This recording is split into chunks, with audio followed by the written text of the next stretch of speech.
or small kind of vehicle to reach their village because they think that they must leave the city before the lockdown starts. That's the only priority they have.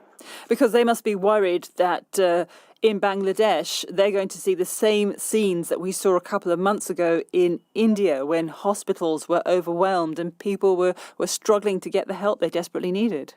Yes, Bangladesh is facing a very grave situation. Today, the government published figure shows that 119 people died. Although it is widely believed that many people are unaccounted for because they died outside hospital. And so far we have seen the coronavirus positivity rate is nationwide 23%. But if we look at the bordering districts with India, there we have seen the coronavirus infection rate, positivity rate is more than 60%. So the Delta variant, it is now spreading very fast in Bangladesh. And what do Bangladeshis make of the way the government has handled this pandemic and its vaccine rollout? The vaccine scenario is not good at all here in Bangladesh. So Bangladesh is a country of 160 million population. And so far, only 6 million population have been vaccinated. So it's like a drop in the ocean. Akbar Hussain in Dhaka.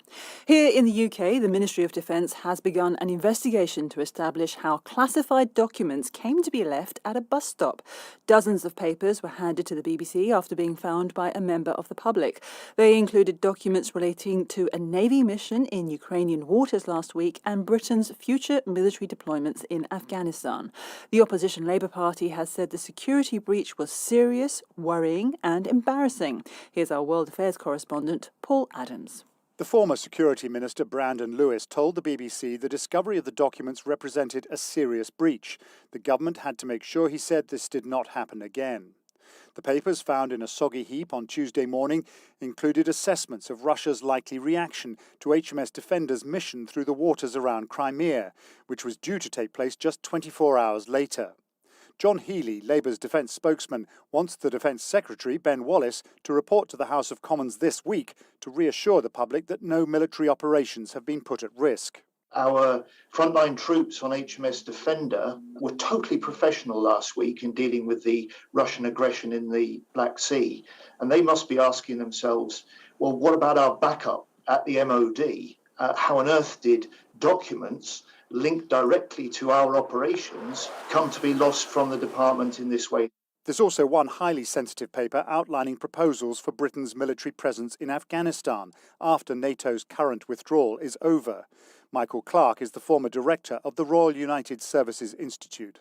The range of material is quite alarming because it covers relations with Russia, with HMS Defender, it covers Afghanistan, it covers arms exports, relations with the United States.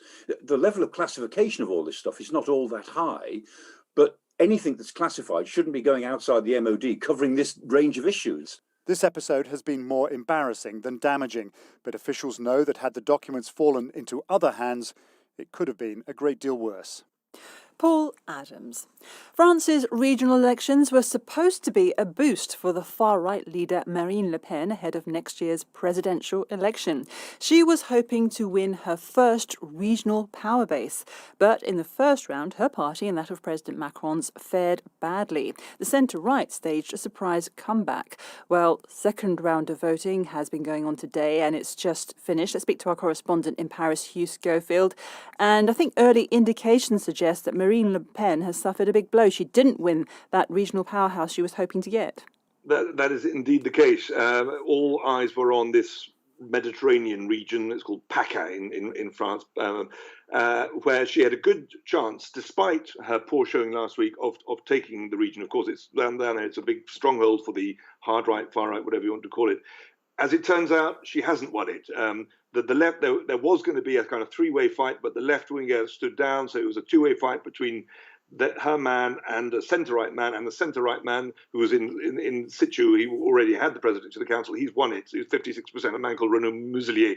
And that is a blow for Marine Le Pen, because the sort of overwhelming interpretation that is going to emerge from these regional elections, which would not interest us very much, but because they're ahead of the presidentials are interesting us, is that it's a vote that she's done badly, and she's lost it, shall we say. It has not been the rung or rungs on the ladder leading to her bid again for the presidency next year. She has not taken a single regional council. Her voters did not turn out. She was the favourite when we went into the campaign, and so she comes out very badly, very mediocrely out of all of this. And even though Macron himself has done badly, that was slightly more expected. He certainly knows that his showing and his sort of strength is not in these kind of regional local elections because he has no real party to speak of.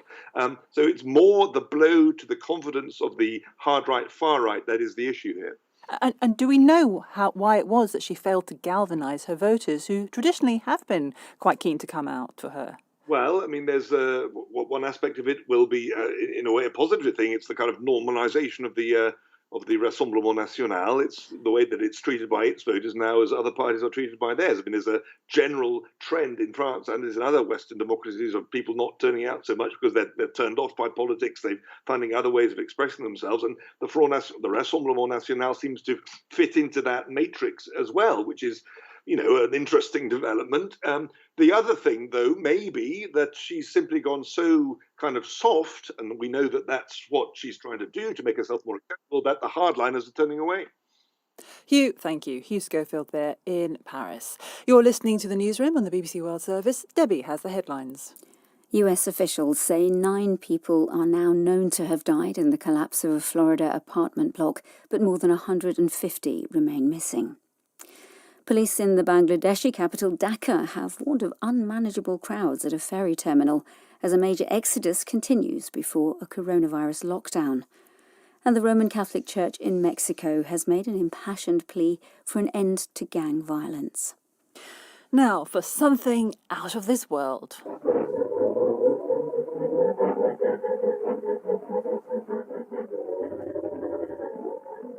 That is the sound of China's space rover rolling down a landing platform onto the surface of the planet Mars. China's space agency has released a video of its Zhurong rover crossing the surface of the red planet. Well, I spoke to our science correspondent, Jonathan Amos, and he began by telling me what it shows of the solar-powered robot. So we've got a series of videos that have been released now by China's National Space Agency. This one's kind of interesting because it has sound with it, this first one, and it shows the rover Zhurong going down a ramp. So when the rover came to land on Mars in mid-May, it was on a platform with a rocket underneath. The rocket brought it to a stop at the surface, and it uses a ramp. And so we hear this kind of clanking noise from the locomotion system as Zhurong goes down onto the surface. It sounds quite muffled. That's to do with the thinness of the Martian atmosphere, the different composition of the Martian atmosphere. Sounds sound different. But it's fantastic just to be able to hear things on Mars. Incredible. Wow. It is wow, isn't it? Just explain to us how they're able to send the sound and those pictures all the way from the red planet back to Earth.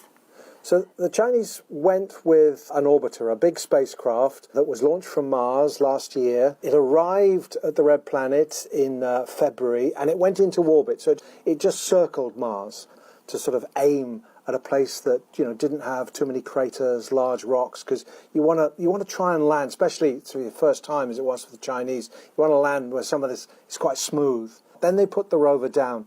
And since then, the rover has been talking to Earth through the orbiter. So we get these pictures and the sounds, and it takes a little while, several weeks now, obviously, since the rover was down on the surface of Mars. It takes a little while because the bandwidth is not terribly wide. It's taken a few weeks for China to get all of the information back to be able to assemble the videos that they've now released.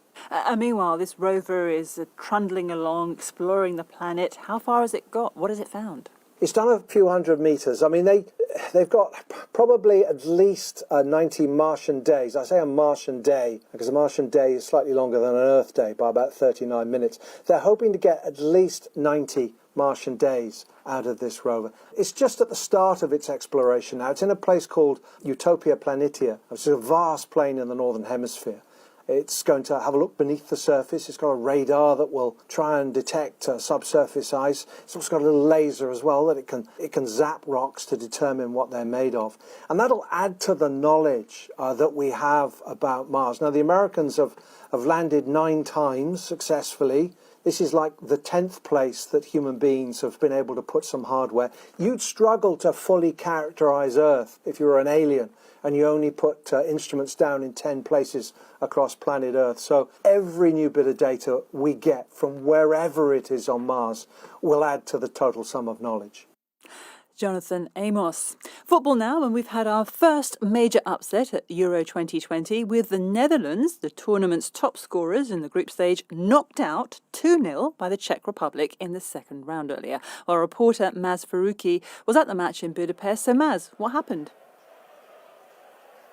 Well, this game turned all in one 30-second mad period at the start of the second half. Daniel Marlin was through on goal for the Netherlands. He really should have scored. And whilst the Netherlands were still pondering the fact they should have been 1-0 up, Czech Republic went straight down the other end, and Matthias de Ligt deliberately handballed when Patrick Schick was making a really dangerous run forward. And after consulting the pitch side monitor, the referee showed de Ligt a straight red card. So the Netherlands were down to 10 men. And after that, the Czech Republic took full advantage. Tomáš Holeš with the first goal. Patrick Schick, the Czech Republic's star man up front all tournament, added a second. The Netherlands, one of the big favourites, particularly on this side of the draw, are out. We've had our first big shock of this men's European Championship, and this bottom half of the draw is now opened way up for these teams. And this evening we've got a face-off between two of the other favourites for the tournament. Yes, so at 8 o'clock UK time, so 1900 GMT, the defending champions Portugal, who came third in the so-called group of death. So the really tough Group F, the bottom group, which also had the world champions France and Germany as well, another heavyweight of the European game. They managed to come through that, but they now face a really tough challenge in the last 16. The number one ranked side in the world, Belgium. These two sides have never played each other competitively, and some of the biggest names in the European game, in the global game, will take to the field to play against each other. The Belgian boss, Roberto Martinez, rather understandably expects a really tough test.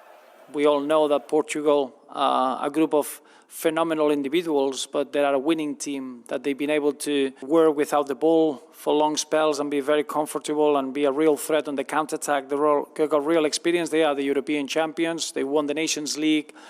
So I think the games against a team like that with so much experience, they adapt very well in the moments of the game. When you see the two types of teams that we have on the pitch will depend a lot on how the first goal goes in and how the game develops at that point. So Maz, what else are we talk expecting? about some of the big names that we... Yeah, absolutely. Go ahead, tell us. Well, I was just going to say, in that late game, we're expecting some of the biggest names, obviously, in the game. Cristiano Ronaldo, who, of course, scored twice here at the Puskás Arena in Budapest to move himself level in the all-time list of record goal scorers in the men's international game, will want to score again tonight to take that record outright. And opposite him, playing up front for Belgium, Romelu Lukaku. His stats in the Italian league this season almost as impressive as Cristiano Ronaldo. Two huge players there who really will have to make a difference for their team tonight. And then we look in midfield, we have the likes of Kevin De Bruyne, Eden Hazard as well. Some really big names. It's going to be a fascinating performance. And whoever goes through, I think, in that match tonight will be real heavyweight favourites to take the trophy title completely. So we could see football history being made tonight. Maz, thank you. Maz Faruqi there. Well, as well as the football, fans of the tournament have been able to sing along, or not, with their team's national anthems. And from God Save the Queen to La Marseillaise, there's a wide variety. Some rousing, some celebratory, and some solemn. So what are the main ingredients of a successful national anthem or song? Laura Tunbridge is Professor of Music at the University of Oxford. I think there are several contenders which people claim as somehow conveying a sense of community within the nation, let's say. So, for instance, a song like Jerusalem or Land of Hope and Glory are tunes that we know.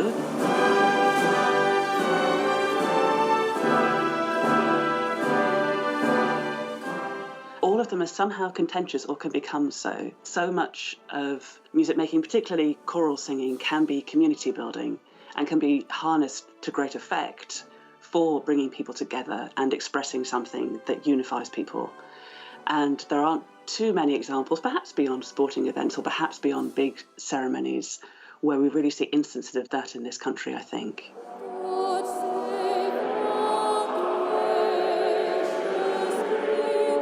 all of these songs, and I think this is probably true in other countries as well, but there is a sense in which there are certain people who are very for certain kinds of songs for certain reasons, and others who will resist that. It's not so much the songs themselves, it's the different purposes to which they're put that reveal a great deal about changing political situations, about the state of society at large, how prepared people are to come together. If every nation more or less has an anthem, what's interesting is that quite a few of them use the same tune and put different words to it, often quite similar in style. And quite often, relatively recent instance, the Star-Spangled Banner was only adopted as the national anthem in the 1930s. The Norwegian national anthem became so only a couple of years ago.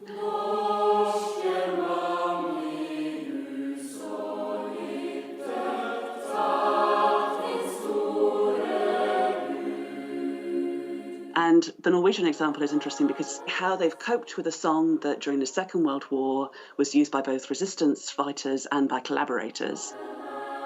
If you think about people singing all together within a stadium, that's a really powerful force, both for supporters, for other people within the stadium. It can be something that can be really quite a vital sonic experience, I suppose.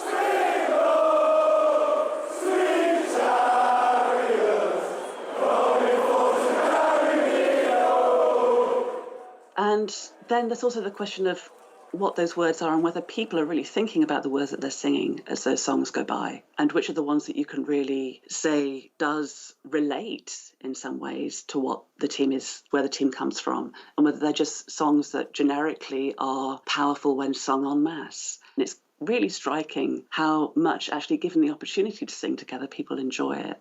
But I think it's something where that sense of community is maybe not as present in society at the moment as it has been in the past, but it's certainly still a really strong force. That was music professor Laura Tunbridge. Now, Debbie's back with some other stories from our news desk.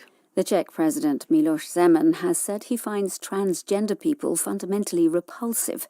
Speaking on his regular TV interview programme, he also said that while he had understanding for homosexuals, people who had surgery to change their sex were committing the crime of self-harm and disgusted him. Israel summoned Poland's ambassador on Sunday to express its deep disappointment over a Polish bill that critics say will make it harder for Jewish people to recover property seized by the country's Nazi occupiers during World War II and then kept by post-war communist rulers. A statement from the Israeli Foreign Ministry said the legislation could affect up to 90% of property restitution requests from Holocaust survivors and their descendants. The Polish Foreign Ministry has in turn summoned Israel's Chargé d'Affaires in Warsaw for Monday. Britain's financial regulator has ordered Binance, one of the world's largest cryptocurrency exchanges, to stop all regulated activity and issued a warning to consumers about the platform. The regulator didn't explain why it had taken the measures against Binance. Debbie, thank you.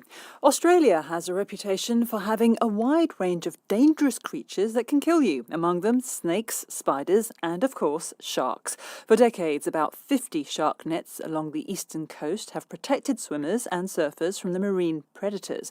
But they've also caught and killed many harmless animals such as whales, dolphins and turtles. Now there are growing calls for the nets to be removed. Phil Mercer sent this report from Sydney. Shark sighting of rather a large shark. We do advise that nobody enter the water. Lifeguards in Australia act quickly when they spot a dark, menacing shape or a fin in the water. Along parts of the New South Wales coast, shark nets are installed in the warmer months, but many marine experts say it's outdated technology. Beachgoers have mixed opinions. We've got to try to protect our kids, so that's what it's all about to me. The sea creatures and the wildlife getting stuck out there. You take a risk if you swim in the ocean, and that's where sharks belong. The nets can be a graveyard for wildlife, according to Sian Liddy, a marine biologist. They've been shown to cause entanglements of a lot of different species. Approximately 90% of the animals caught were actually non-target species, such as turtles, such as dolphins. It's adversely affecting threatened and protected species here in New South Wales. Several coastal councils want to get rid of the shark nets. David Walton, a councillor in Sydney's Northern Beaches region, favours baited hooks and aerial surveillance. We're picking up a strong sentiment from the community to remove the shark nets and replace them with other more modern risk mitigation strategies. Callum Brown from Sydney's Macquarie University believes there are better alternatives. Probably the best solution would be to use drone technology, and you can have artificial intelligence going through that video footage, recognising not just the shark, but what species of the shark and how big the shark is. And you can automatically warn bathers in real time. Fatal shark attacks in Australia are rare. Experts say that more people are killed each year by bee stings or accidents with horses. Despite the concerns of conservationists, New South Wales has no plans to remove the shark nets. The state government says beaches are safer when there's a combination of technologies and deterrence. And that report was by Phil Mercer. And just a quick reminder before we go that the same team that make this programme also put together the BBC's hugely popular Global News podcast, which compiles the very best of BBC World Service news. Thanks very much for listening to The Newsroom with me, Jeanette Jalil. This is the BBC World Service, home of in-depth news and current affairs. When we're looking at the problems, not a single one can be solved by any one country acting alone. This is a moment in time for our common humanity. Twice a day, every day. Interviews, news and analysis. Yes, they are angry, but we got a real sense of how shocked they are. Get the full story from our journalists. There was some speculation that a new conflict might be about to start. They're well trained and heavily armed. And eyewitnesses. The situation here is getting worse and worse. The debate is not anymore whether climate change is real or not. The debate is how seriously are we going to take this. The day's events from around the world and sometimes above it. A couple hundred miles below you, the Earth itself. Some of the space station astronauts comment about feeling like they're going to tumble out of the hatch and fall.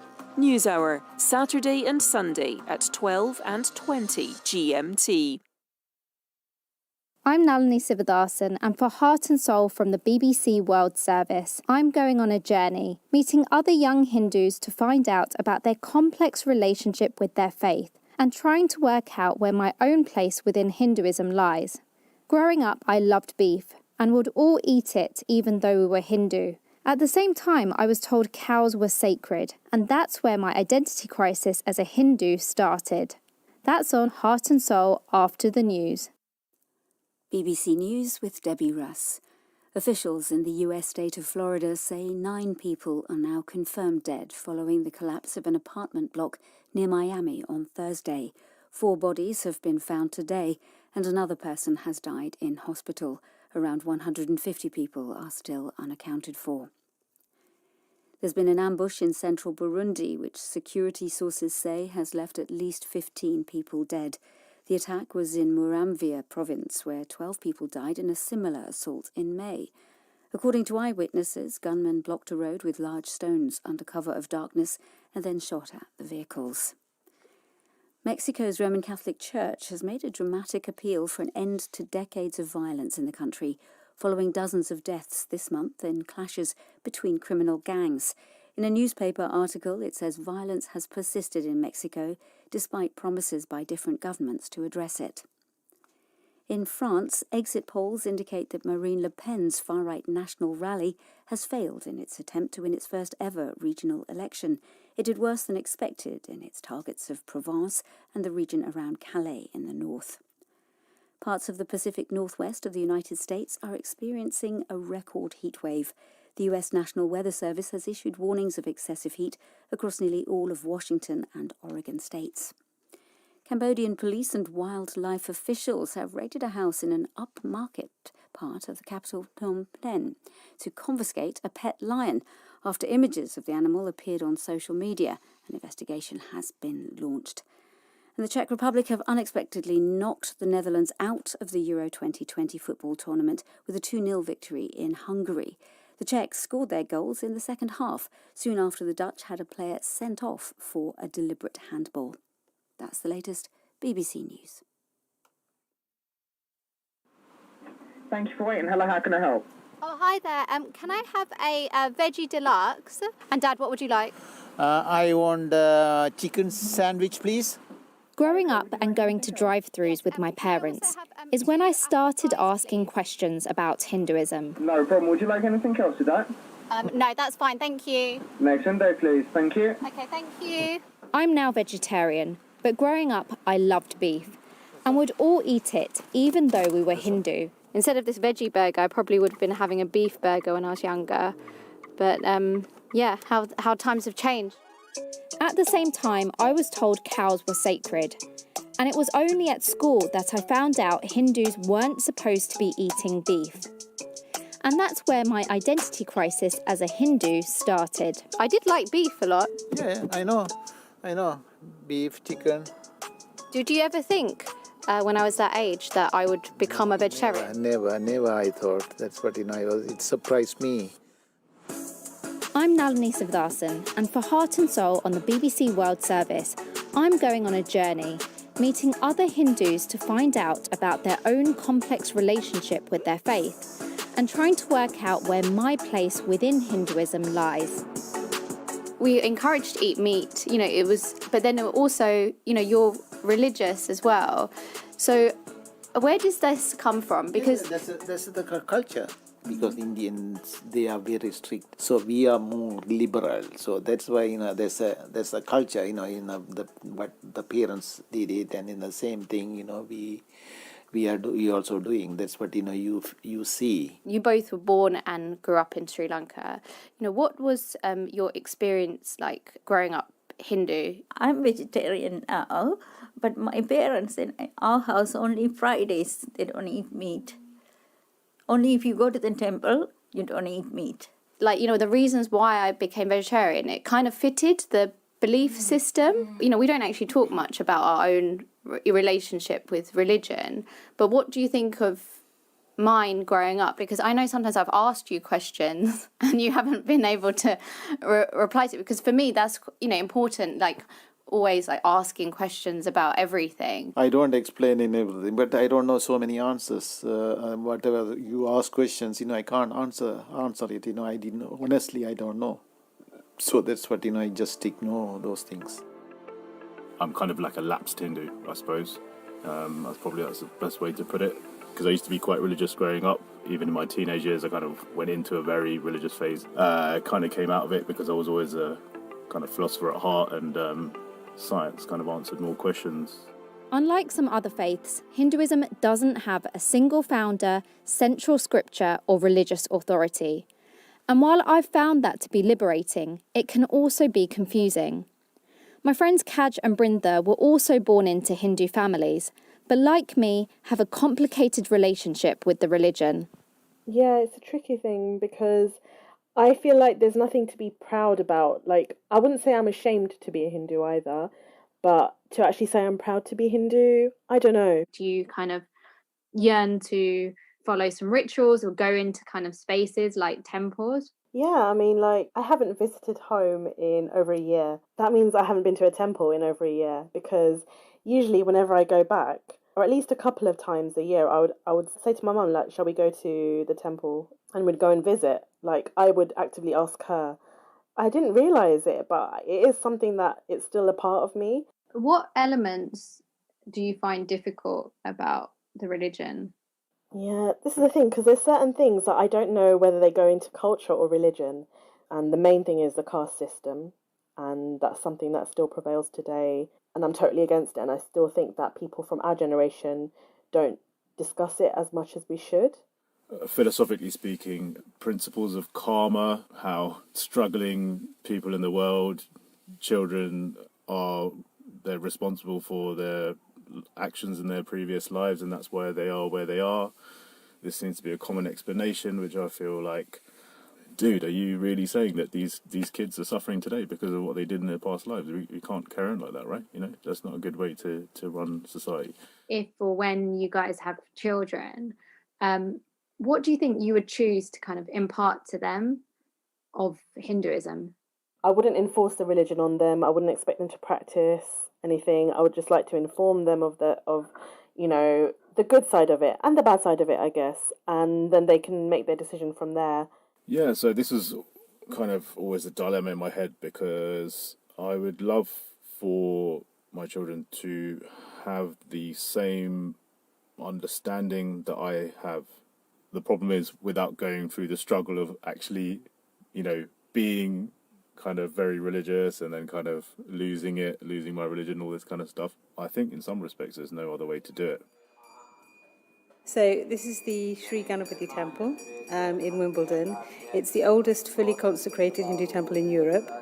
And it's a small temple, but it's very, very thriving and very busy, which is how we like it to be. I've come to a temple in southwest London, which I used to often go to growing up. Now I only go on special occasions. I love the fact that there are millennia-old rituals and practices still being done here. You can hear Sanskrit being spoken. But I wonder whether some parts of the faith are equipped for the modern Hindu woman like me. Geeta Maheshwaran helps run the temple. For me, growing up, going to temples is, there's just never been any dialogue or even seeing kind of female priests or even a dialogue about it. Is this something that people have spoken to you about? And is this an issue? Is this an issue in terms of engaging young people, perhaps? As women, we do all the ceremonies at home. It's only just at the temple that we don't do that aspect of it. So it's never been an issue with anyone from the faith saying, why can't I do this thing? Could there ever be a female priest at Wimbledon Temple? Well, we never know. We've adapted as much as we need to. And if there is a need, I'm sure that we would be able to do that. We've always been very forward-facing. We have got rid of a lot of the cultural traditions, like where women didn't come to the temple at certain times of the month, etc., like that. In terms of periods. Yeah, periods. If we are menstruating and we are going to school, going to do our work, there's no reason why we can't come to the temple. That's just a natural function. If you don't want to come to the temple, not a problem. But if you are, if you want to perform or if there's any issue, not an issue for us at all. I have a confession. When I was younger, sometimes I would say I was on my period, not to go to temple. That's a useful excuse.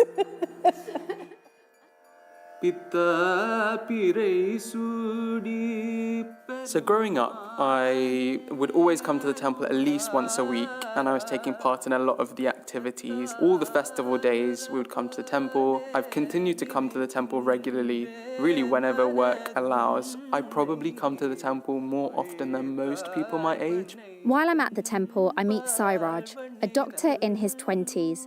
I felt, sometimes growing up, that the temple was very removed from my life.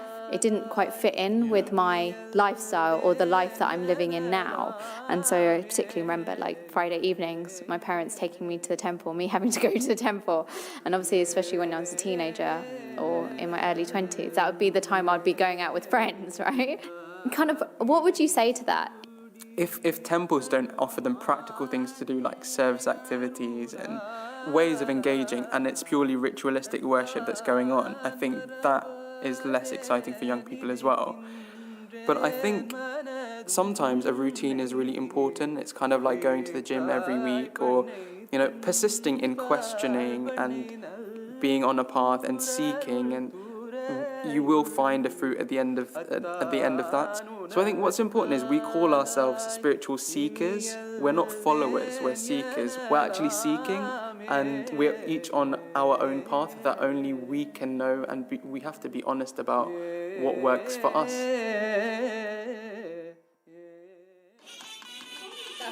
For most Hindus, including me, having a religious wedding ceremony is a must, regardless of how into our faith we are. So, number one, what is the significance of the fire? I don't know. I actually don't know either, yeah. So, they break a coconut. What is the significance of that? I have no idea. I don't know. I don't know either. I don't know much further than that. I've come to a wedding food tasting session with Abhi and Rahul. They had their civil marriage in 2019, but had to postpone their Hindu ceremony twice because of coronavirus. They're hoping this will be third time lucky. I always just wanted My, vision of a wedding was the civil wedding. So you just get, the rings and you just, say vows or whatever, and then you get married, right? But then the Hindu wedding it's like a big part. It's a big thing for Abby, and now it's also become a big thing for me as well. So I think that I'm looking forward to that, the cultural aspect of it. But what about the actual religious aspect of it? Is it a cultural thing for you, or is it a religious thing, or is it a bit of both? Religious-wise, I know there's a priest there, so there is obviously some religious ties, but the whole ceremony's in Sanskrit, so that's also something religious. They go through obviously the Sanskrit mantras and stuff like that, but I don't think it'll bring me closer to God necessarily. I think in terms of my relationship with God, I think it stays the same and doesn't really change. If the ceremony had been done, if it's done in, let's say, Tamil or English, do you think you might feel a bit more connected to it? No, I think definitely. I think if it was in English or even Tamil, because I'm pretty fluent in Tamil as well, like it at least help me understand what they're saying. I can understand what they're trying to get across and the meaning behind it. Whereas when they say it in Sanskrit, I have no clue what they're saying, and it's just like me listening to these like pretty sounding kind of mantras essentially. Yeah, I think what's better is that you asking these questions is asking myself, why have I not thought about Hinduism as much as I should have? But also, to be honest, like, what does Hinduism offer that is different to other religions? I don't know. No, but I think, isn't that sad, like, that we don't know why we have a ceremony that we spend so much money for? What Rahul said is something I've heard a lot from young Hindus. Many of them don't understand the rituals associated with the faith. And it's questions like that which Sita Suchak from the Hindu Academy often gets. Once people sort of understand the reasoning behind a certain query they have, it makes them more understanding of Hinduism and it feels more part of their life. So what we tend to do is we send out a little WhatsApp video clip, which is just 3 minutes long every day, answering a key element of Hindu question, which has caused doubt for so many people for so long. You see, some of the major thinkers in the West, philosophers, have already recognized that monotheism, a supreme personality called God, comes with too many unanswered questions. We saw the opportunity of, teaching Hinduism in a structured way to young people. We believe in Hinduism that there are a variety of different ways of making spiritual progress, but then we also go a step further. We say that any disciplined human endeavour is also a way of making spiritual progress. Suppose you're doing art, you listen to a piece of music that really touches you. What you're doing, that sort of indescribable feeling, is actually touching base with your true spiritual nature. So you can make spiritual progress through art, music, science, dance, drama, whatever you like. The thing is, as Hindu Academy, we're not here to rubber stamp anybody as being Hindu or not Hindu. We are here to present the spiritual gems which are at the heart of Hinduism. You're listening to Heart and Soul on the BBC World Service. I'm Nalini Sivadasan and I'm going on a journey, meeting other young Hindus to find out about their own complex relationship with their faith and trying to work out where my place within Hinduism lies. We've got pasta, we've got rice and curry. I'm in central London where a group of young volunteers are giving out food to people in need. It's been organised by Hemal Randawala, founder of the charity Go Dharmic, and it engages with Hinduism through seva, the practice of selfless service. The idea of service and seva and giving back to society is something that resonates with young people here in Britain, and the fact that young Hindus can associate with something that's, at the same time thousands of years old, as well as uniquely relevant to people in their communities right here and now of who we live with. Are you worried about young people kind of not taking on some of these principles, especially I'm thinking about people that have kind of been born and brought up in the UK, like yourself, like myself? So I'm not worried at all. I'm very positive. I think that, Hinduism is something that's evolved over thousands of years and continues to evolve. So what will happen is that I believe it will just take more time for young people, young Hindus, to connect with their tradition. But I find that much later on in life, so when people go, above 25, 30, they start to ask questions once they've got their good job and they've chased that economic success. And they start asking the questions which are about the purpose of one's life. And I think Hinduism has those answers. Like if we think about yoga in the West in the last 50 years and the growth of it, and the increase of vegetarianism in the West, is hugely influenced by factors such as ahimsa and non-violence. So I think the values and the traditions and the integration within society and the influence of Hindu ideas is huge and only will continue to grow. You're listening to the Chaitra Navratri vidcast with Parli Patel. Welcome, my friends. Badharo. What would you describe it that your content was giving to Hindus that they weren't getting elsewhere? It's very different. It's like I do it with culture, where people are kind of connecting with Hinduism and Hindu ideas, but doing it with culture rather than it being just textbook religion. Parli Patel's a presenter and comedian with a strong following on social media. His Hindu faith and Gujarati culture mean a lot to him and come as a package. According to how I've been brought up and like what I've been taught, I don't think it's meant to ever be separate. Hinduism doesn't believe that you're meant to like wash out all elements of culture and exist just as a religion. It's quite the opposite, actually. It's meant to become the way you live your life and sit along with your cultural ideas and beliefs and things like that. You're really proud to be Hindu. And I've had this problem or issue is that even though I've been brought up Hindu, I've sometimes struggled to kind of even put it as one of the markers of my identity. I suppose I started wearing my like Hindu identity more outwardly when I felt that we aren't seen and heard and like we're often forgotten. So it became more apparent to me that I should really do this and like be seen as a Hindu. Have you found that there's other Hindus out there who are kind of as visibly kind of out as you?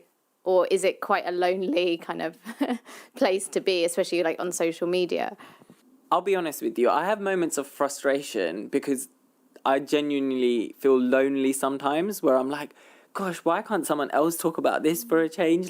You know, in terms of its image and association now, Hinduism is associated with India, and I guess is often associated with Indian nationalism. Like, has that affected you? It comes from both ends, interestingly. If I'm doing anything too Hindu, then I'm a fascist.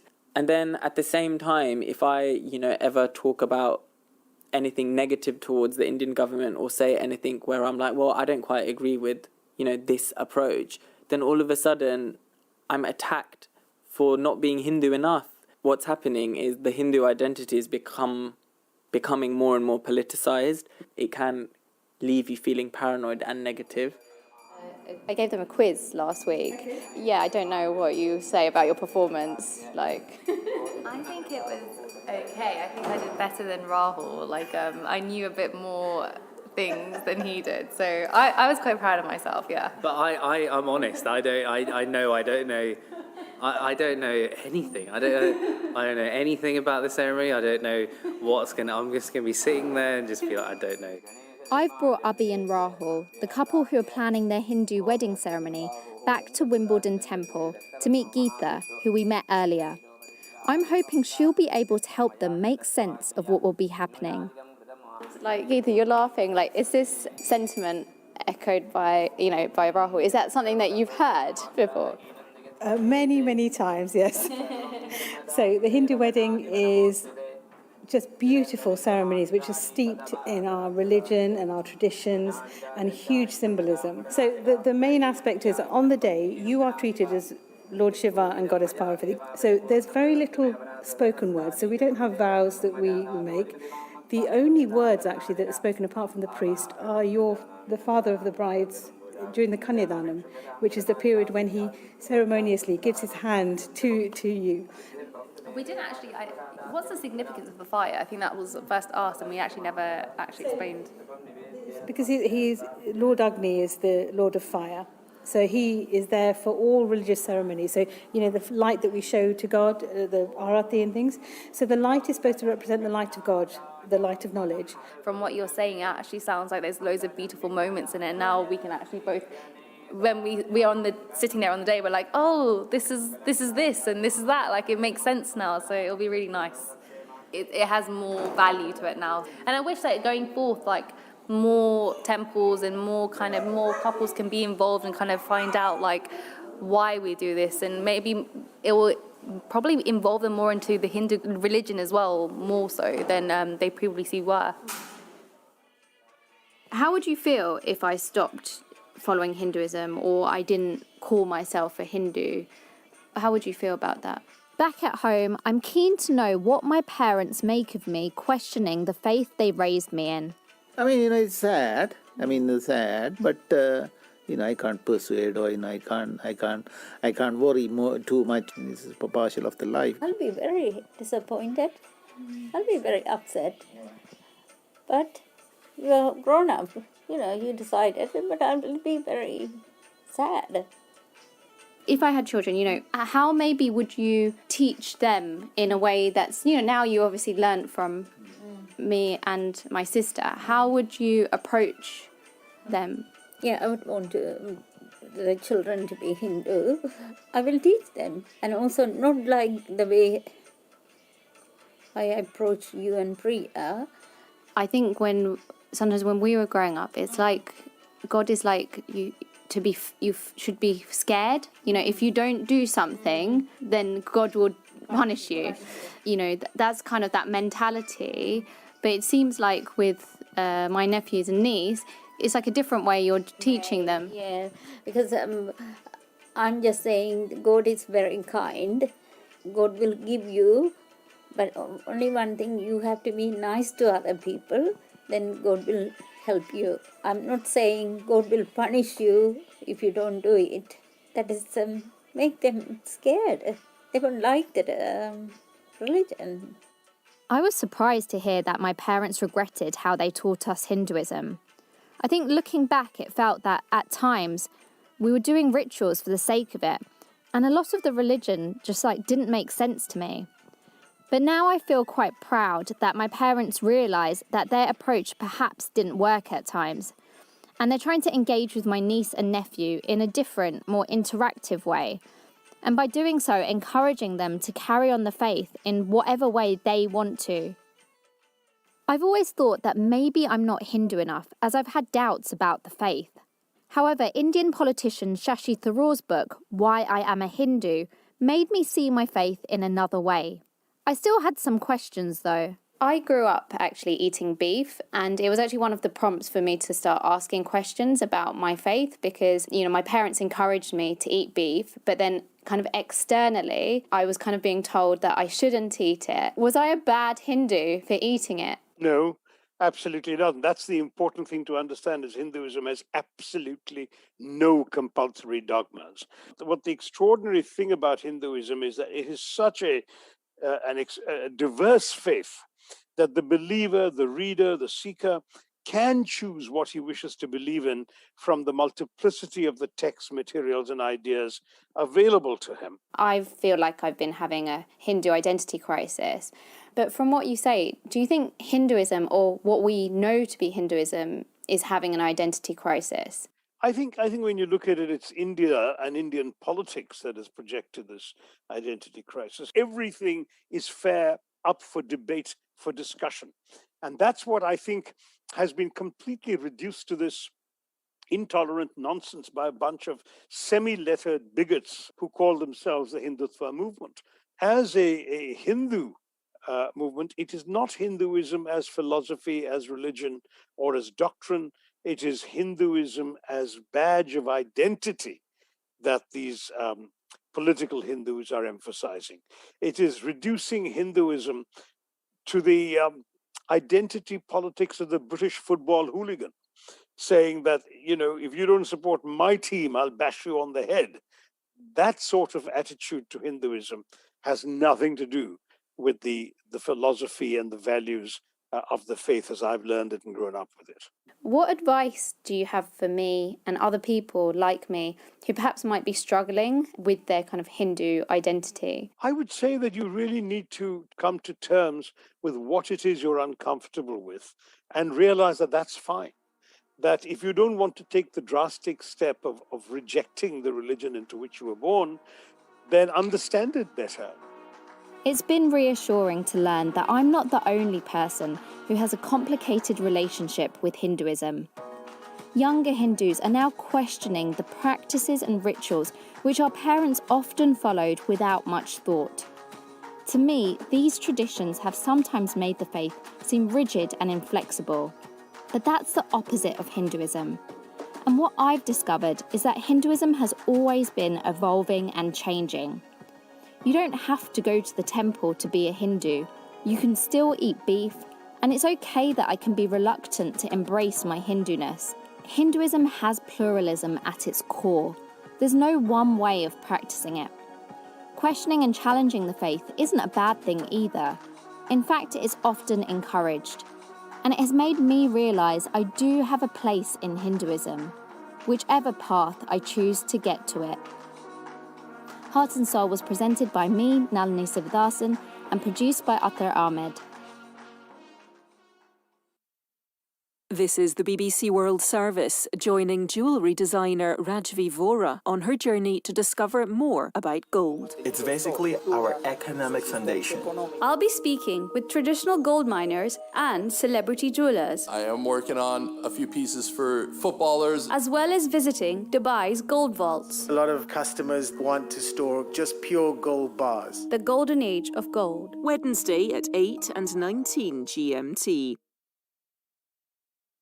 And at bbcworldservice.com, The Conversation with Kim Chakanetsa. An American writer who struggles with menopause led her to run a marathon, speaks to a British Pakistani doctor who's helping demystify it, particularly for women whose first language is not English. They'll discuss why it needs to be taken more seriously and the upside. This is the BBC World Service, the world's radio station.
been elevated to shifts where they're working many more hours to assist. All the staff departments are assisting. We've had our community center open 24 hours for the last 3 days. That was the first place where the displaced residents and visitors were sent to. Everyone has been relocated into a hotel since Friday morning.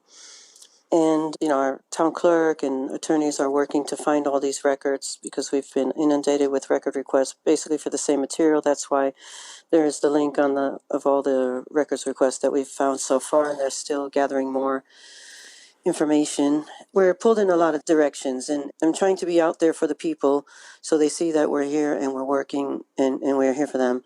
And I've been out there a lot, but I also have to field the calls from people such as yourself, James, and provide the information of what I know. No, I understand. It's clearly a very, very stressful time for you. I just wonder about neighbouring residents. They must be worried with the question marks over what happened. What are you able to give them reassurances? I am. And you mean it within Surfside? Yes. Yes, I am, because I feel that in a situation like this, you have to use your intuition and do what is best for you. If you do not feel safe in your structure, I suggest you leave. And if you need assistance in relocation, contact the town and we can help you. I am in a condo 4 blocks away. I feel safe in my building. We have engaged a satellite infrastructure monitoring company that works with the Italian Space Agency. They will be evaluating the town infrastructure townwide and identify the vulnerable areas. And once we have that information, we will know which buildings are potentially vulnerable, and we will definitely notify those residents and take action. Until we have that information, I have to assume that everyone is safe. If anyone doesn't feel safe, they should leave, and we will assist them. So you're there for them? We are there for them 100%. That was Tina Paul, the Vice Mayor of Surfside in Florida.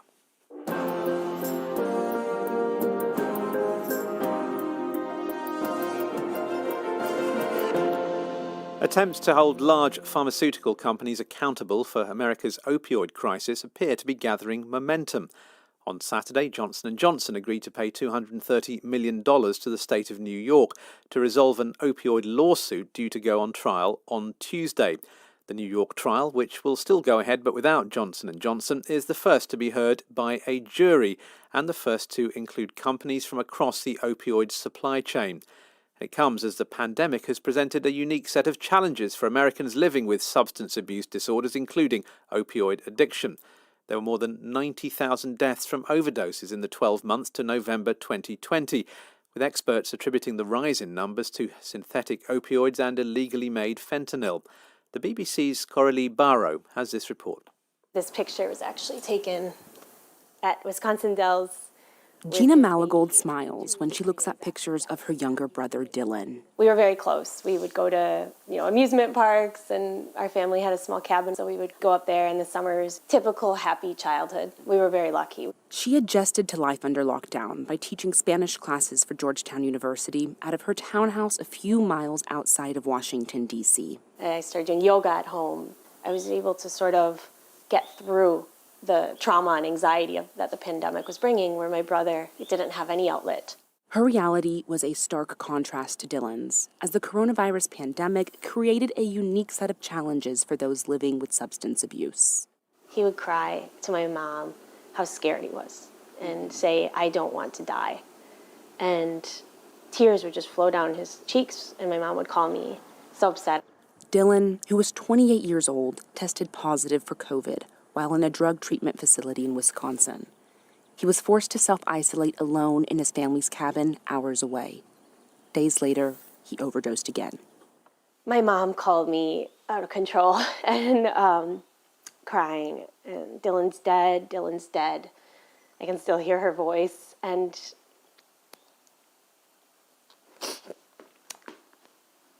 I miss him every day.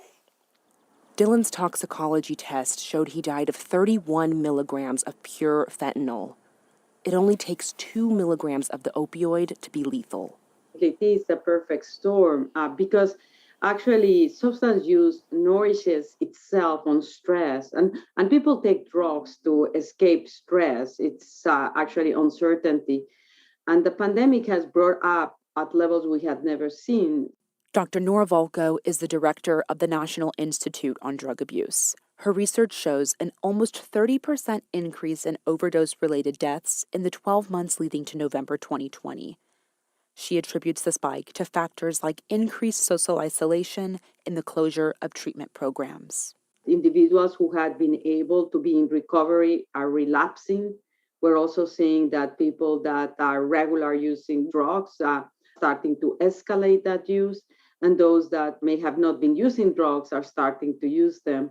So we see an increase in the use of drugs depending at different levels of severity. I relapsed in November of 2020 for a few weeks. After months of being clean and sober, Jason Leemanson, a 47-year-old from Northern Virginia, overdosed twice. He says the virtual support groups on offer during the pandemic couldn't replace the in-person help he desperately needed. So all the places that we went to for support as addicts, like, meetings, clubs, churches, all of these places no longer were available to us. I've seen people relapse that have 15 years clean. It's been hard on everybody. This was the first Christmas out right after his prison. After state penitentiary. His addiction has also taken a toll on his family. His father, Fred, says there's no guide for parents with children suffering from opioid use disorder. And the thing that's hardest for parents to understand about dealing with an addicted loved one is we want to help them get better. It doesn't work. You kill yourself trying to rescue them or help them. That's why he started a local chapter in the Northern Virginia area of Parents of Addicted Loved Ones. If I'm brutally honest about it, which I will be, there were times when we were so intensely in pain over it that we wished he would die. That's a horrible thing to say as a parent, but that's how painful it is for a parent. Here you go, sir. This is a chicken and your steak tacos for you. As the warm summer months begin, Jason has returned to work with his colleagues who run a taco truck and is attending his nightly support meetings again. Long-term sobriety and cleanliness is a big part of that, is giving back and having those connections with people at the meetings. With a significant dip in the number of COVID cases and a push to increase vaccinations, U.S. officials have outlined a path toward normality. And people who struggle with addiction and their loved ones hope that the vital in-person support structures are here to stay. And your chicken tacos, ma'am. You're welcome. And that report on the impact that the pandemic is having on America's opioid crisis was by the BBC's Coralie Barrow. Just a reminder, if you miss any live editions of this programme, you can always catch up with our podcast, which we update twice a day, 7 days a week. Just look for BBC NewsHour podcast in your search engine. And if you want to get in touch with us about anything you hear on the programme, you can do that on Twitter at BBC World Service is the handle of the station. And if you want to get in touch with me personally, at BBC Jamie Koo is my handle. Do stay with us here on NewsHour. Plenty more coming up later on in the programme. This is NewsHour from the BBC World Service.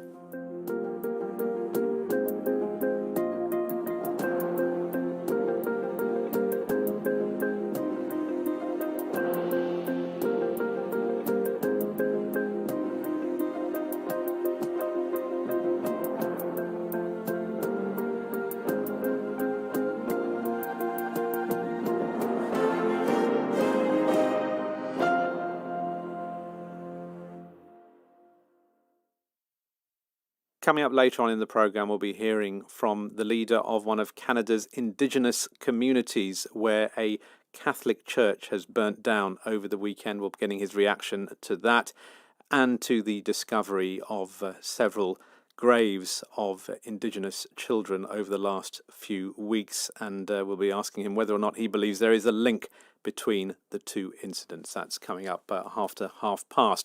The headlines at this hour: the South African President Cyril Ramaphosa has imposed stringent new measures to tackle an alarming rise in COVID infections, which he says poses a grave challenge. We'll have more on that a bit later as well. 15 people have been killed in Burundi in an ambush by unknown gunmen on a convoy of vehicles. And the Roman Catholic Church in Mexico has made an impassioned plea for an end to gang violence.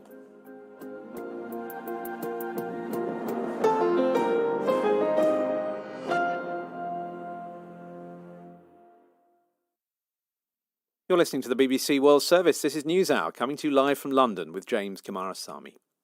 The Spanish Balearic island of Ibiza's famous club scene has been forced to close by the pandemic, but it's hoped that next week's easing of restrictions on British tourists will lead to a grand reopening. But will it be a safe one? A test event this weekend could provide the answers, as Anna Holligan reports from the island. Music is the heartbeat of this island. Ibiza's economy is built around a club scene.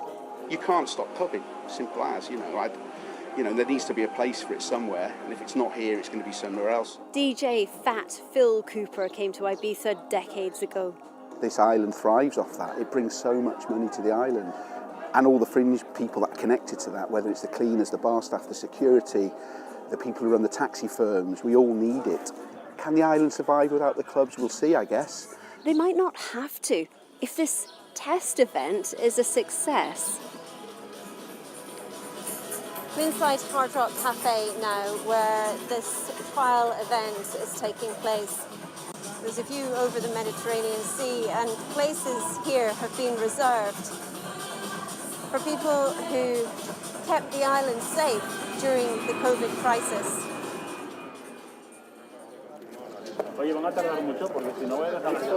The new clubbing essentials required a regular temperature, ticket and proof you don't have COVID. It's the local people in the queue tonight. They're the guinea pigs, the nursing staff, doctors and other essential workers. Lucia told me, I really want to dance. It's been so long since we've been able to party around here. Her friend said it's true. After such a long time, you do really want to go for it. Right now, there are no restrictions on people flying in from the UK, but the Balearic politicians have asked the Spanish government to tighten the entry controls so that anyone who hasn't been double vaccinated must show a negative PCR or antigen test to get in. Rosana Murillo is the director of tourism here. All our visitors need to be safe. People coming from all over the world are at the moment visiting us. And we think that with the increase in the number of cases in the UK, now is the right moment, to put in place some controls to make sure that everyone that comes here is in the right condition, is safe, and can have a safe holiday.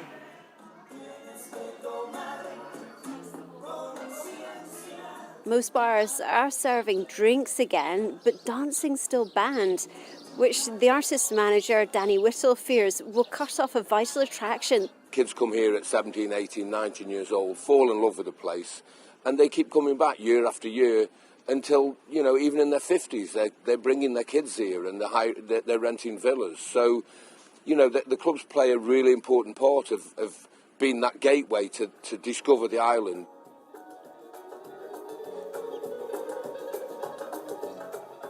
An enormous mint chalk ice cream cone hangs over a shimmering pool inside the eclectic Pikes Bar. Its owner, Dawn Hindle, worries if the clubs don't reopen soon, the pleasure seekers will simply go elsewhere. People crave dance, they crave connection, they crave expression, and I think those are the things that have sort of been taken away from us. People have been isolated, people have been locked up on their own, segregated from family. Going back to the dance floor, going back to music, it's a sort of form of a real essence of life.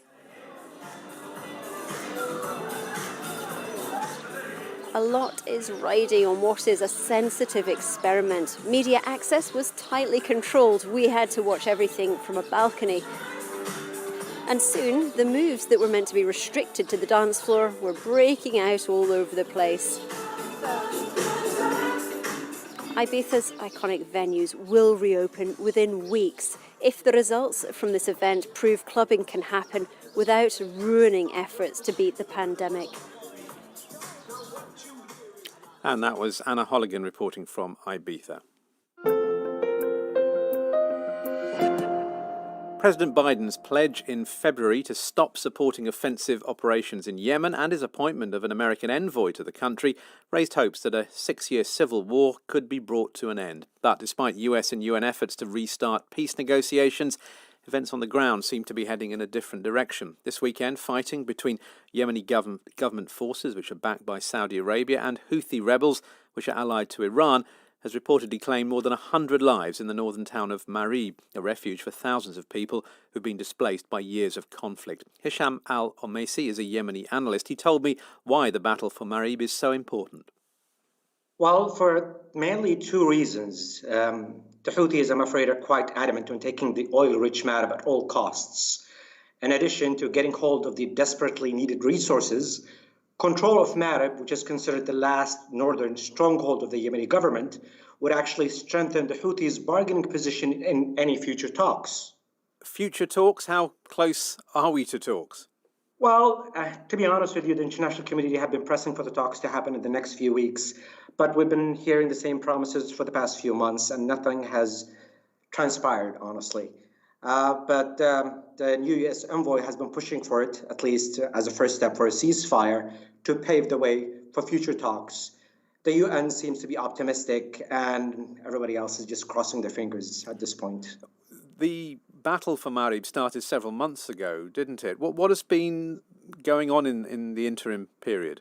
Well, the battles have been on and off for the past 5 years, to be honest. But the thing is that they picked up just a few months ago. And the Houthis have mounted intensive attacks over the past month from the north, south, and west of Marib. But so far, we're unable to breach the government defenses. In the past 2 days, though, the fierce fighting has exponentially intensified with ground troops, artillery, and Saudi-led coalition airstrikes, leaving tens dead from both sides. The Houthis at this point are really adamant on taking Marib. And inside Marib itself, a much larger population than before the war began. True, that's very true. The battle. This is one of the reasons why the battle raises fears of a humanitarian catastrophe. The fact is, as many as 1 million Yemenis, IDPs, have fled from all over the country and sought refuge in the relatively safe Marib. So if the Houthis come crashing in through Marib, I'm afraid the IDPs are going to be left desperate and destitute. What of the two big regional powers that are involved in this? Saudi Arabia and Iran. There's a new president in Iran. The Saudis perhaps have weakened in their resolve, have they, to continue the fighting? What's your assessment of the position with those two countries? Well, for the Saudis, I mean, Yemen has been a quagmire. So they're really more interested now than ever before to end the conflict, at least to end the cross-border attacks. So they're more vested in the peace process. And with that in mind, there's hope that there's going to be a breakthrough. But in the short term, as far as the fighting in Marib is concerned, what do you foresee? Well, we've said this from the beginning. The Houthis need to be defeated militarily to stop the advance of Marib. They only understand force. For the past few weeks, the EU, the UN, the US, and everybody else, pretty much everybody else, have been condemning the advance towards Marib. But we said, like we did before in the past 5 years, there needs to be some sort of a military win first to break the Houthi advance. Then they would come to the table. Without that, I'm afraid the Houthis just feel empowered. They feel that they can take everything by force. That is the Yemeni analyst Hisham al-Omaisi on the hopes for peace, but the reality of war in Yemen. You're listening to the BBC World Service. This is NewsHour, coming to you live from London with James Kamarasamy.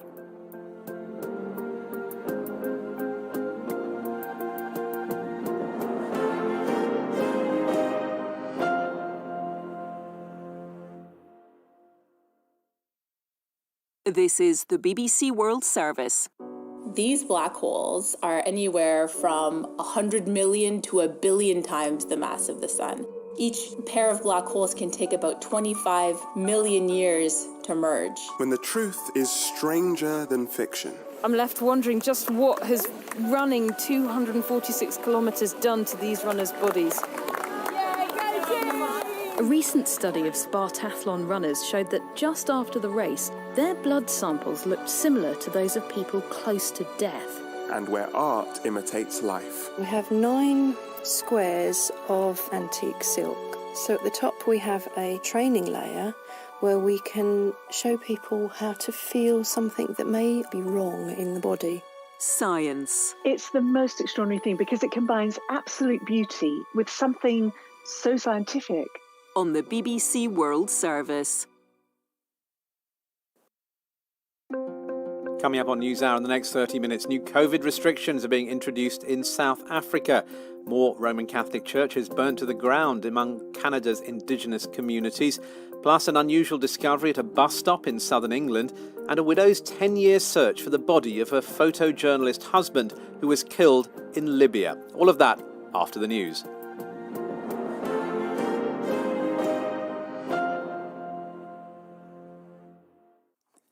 BBC News with Fiona MacDonald. The South African president has announced new restrictions to limit the impact of what he called a devastating wave of the coronavirus. Cyril Ramaphosa said the existing measures were insufficient to cope with the speed and scale of infections, which are now dominated by the contagious Delta variant. He said South Africa was facing a grave challenge with public health facilities stretched to the limit and private hospitals also under strain. There's been an ambush in central Burundi which security sources say has left at least 15 people dead. The attack was in Muramvya province, where 12 people died in a similar assault in May. Eyewitnesses said gunmen blocked a road with large stones under cover of darkness and then shot at the vehicles. Mexico's Roman Catholic Church has made a dramatic appeal for an end to decades of violence in the country, following dozens of deaths this month in clashes between criminal gangs. In a newspaper article, it says violence has persisted in Mexico despite promises by different governments to address it. In France, exit polls indicate that Marine Le Pen's far-right National Party has failed in its attempt to win its first ever regional election. It did worse than expected in its targets of Provence and the region around Calais in the north. There have been frantic scenes at airports near Portugal's vacation resorts as German tourists scramble to get home in time to avoid a 2-week coronavirus quarantine on their return. The German authorities have just added Portugal and Russia to their list of restricted countries, and anyone arriving later than Monday night must go into isolation for 14 days. And the Czech Republic have unexpectedly knocked the Netherlands out of the Euro 2020 football tournament with a 2-0 victory in Hungary. The holders, Portugal, are currently playing the world's top-ranked team, Belgium, in Spain. BBC News. Welcome back to NewsHour. Coming up next, why are Catholic churches being burnt to the ground in Canada's Indigenous communities? First, South Africa's President Cyril Ramaphosa has announced new restrictions to limit the impact of what he's called a devastating wave of the coronavirus. For the next 2 weeks, alcohol sales and all gatherings, including political and religious ones, will not be allowed. An overnight curfew is being extended and schools will have to close. Well, joining us now is Professor Shabir Mahdi, who's Dean of the Faculty of Health Sciences at the University of the Witwatersrand. He's also Director of Medical Research Council's Vaccines and Infectious Diseases Analytics Research Unit. Welcome to the programme, Professor Mahdi. Why is the government having to announce these new restrictions? Good evening. Thank you for having me. So the major crisis that we face currently is that the current resurgence, which seems to be dominated by the Delta variant, is essentially exceeding what we had experienced either during the course of the first or the second wave, especially in the province known as Gauteng, which is where 25% of the population lives. So right now, the daily average number of cases occurring with this resurgence, which seems to be of the Delta variant, is about 2.5 times higher than what it was at the time of the peak of the first or the second wave. So, and this, the resurgence is beginning to gain traction in many of the other key provinces as well. So government is trying to bring about some containment of the rate of transmission of the virus, and hence the reason for going to higher levels of restriction. Do you think these will be effective? Well, unfortunately for Gauteng, it's probably come a bit too late because I think the hospitalizations and deaths that's going to result will probably lags usually behind by about 2 weeks. And the healthcare facilities are already overwhelmed. So it's probably going to have less of an effect in Gauteng, but perhaps more of an effect in other provinces where it's still at a relatively early stage of the resurgence. Obviously, the biggest challenge that we face is that we've got a completely under-vaccinated population. Less than 3% of the population has been vaccinated thus far.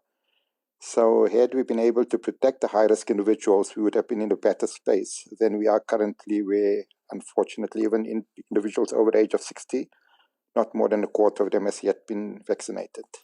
The banning on gatherings and the curfew, the schools closing, that's all pretty standard for many countries, but South Africa is one of the few that's been banning alcohol sales. Has that had an impact? Well, that's an indirect benefit of doing so. So one of the great challenges that we face in South Africa is alcohol-related violence and injury.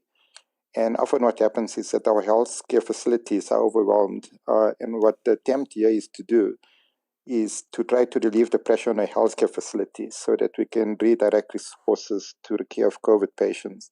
So it's more of an issue of trying to reduce the trauma and injury and violence that occurs as a consequence of alcohol abuse, rather than alcohol being associated with transmission of the virus. Professor Shabir Mahdi, Dean of the Faculty of Health Sciences at the University of the Witwatersrand in South Africa. Thanks very much for that update.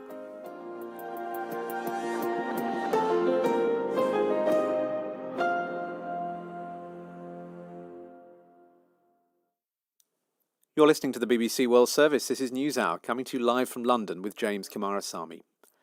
Canadian police are treating as suspicious fires that caused Catholic churches in Indigenous communities to burn to the ground this weekend.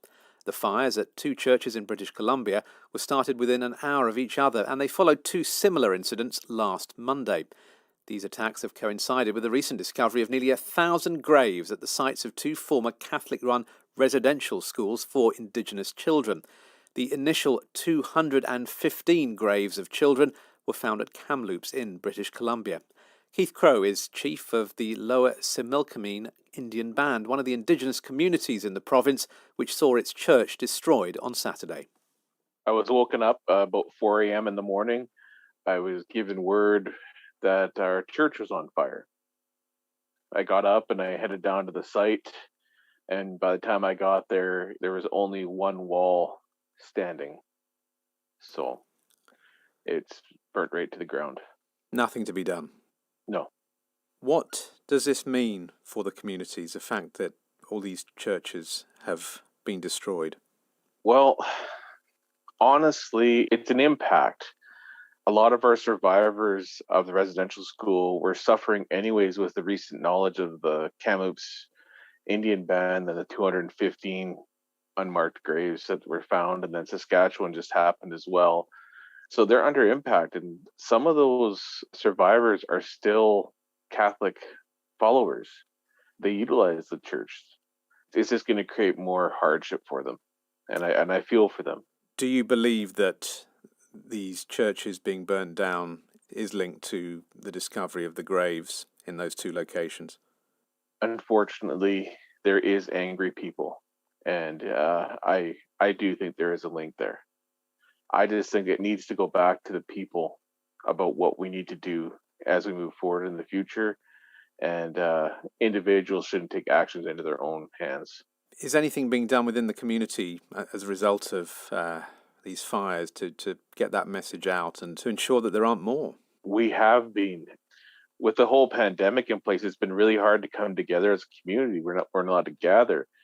But now that the restrictions are lifting a little bit, able to gather and have meeting, I'm hoping we're going to have a meeting with our elders in the upcoming weeks to discuss what's going on and come up with a better plan of how we can be together and stand together.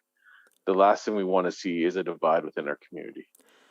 How difficult is it for people like you dealing with the horrors of the recent past that are being uncovered, and as you say, the impact that is having on the community, and then to deal with these very present tragedies, the destruction of places of worship?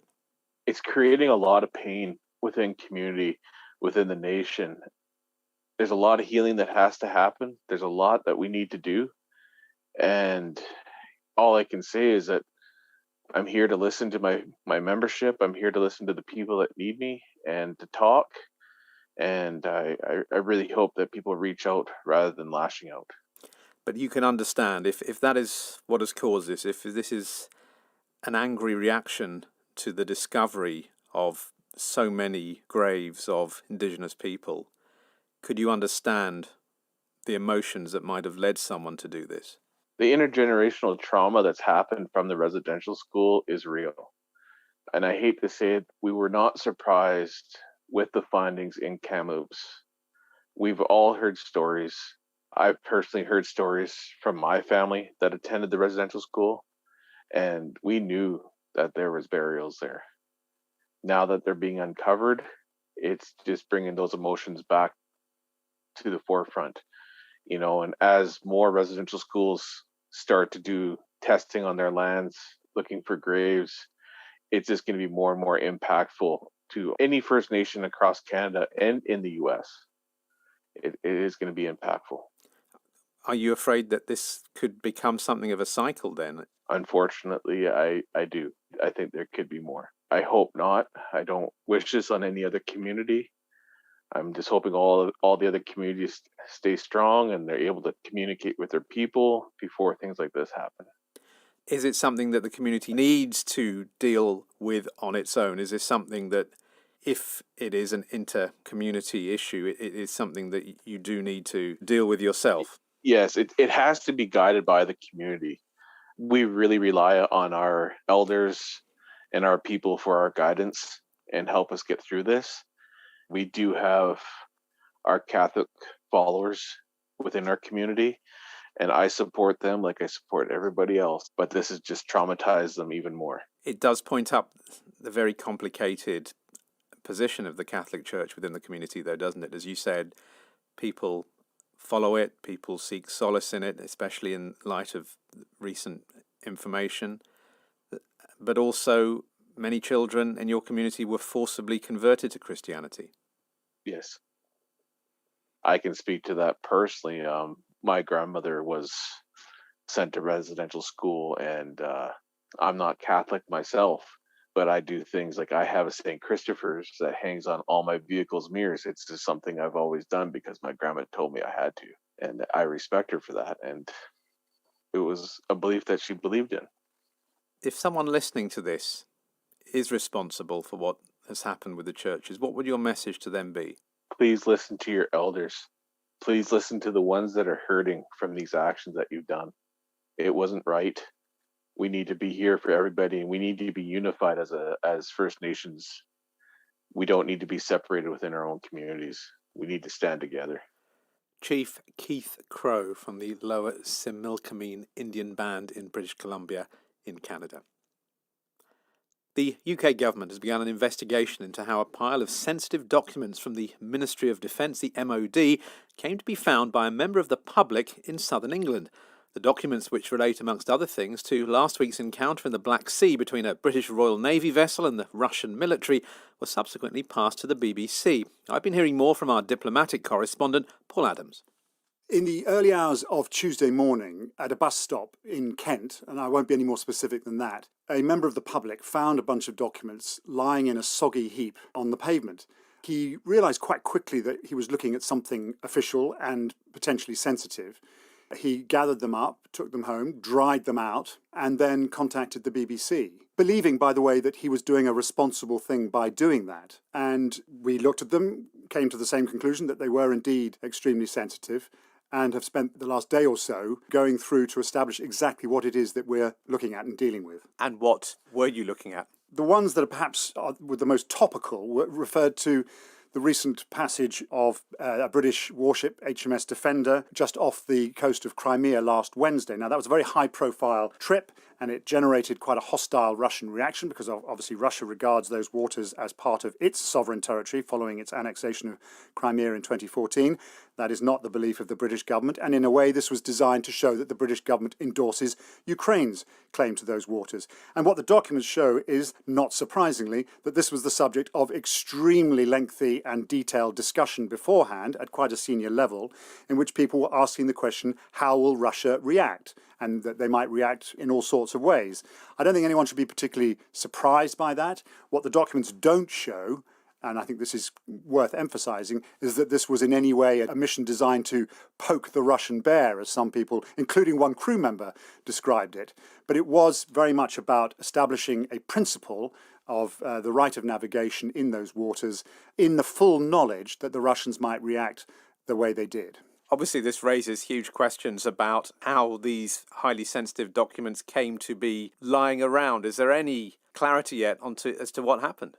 Not really. We do know that someone reported the loss of the documents within the MOD, at the time of the loss, and that an investigation is underway and MOD officials are not commenting any more than that. I think this is going to be quite a serious investigation, because among the other papers are sensitive documents to do with Britain's arms trade, to do with a recent British-American defence dialogue, in which there are comments about Joe Biden's recent performance in office as the US president, and also, crucially, quite a sensitive document marked Secret UK Eyes Only, which discusses what kind of military footprint Britain might have in Afghanistan after the end of the NATO operation, which is currently winding down and will be over quite soon.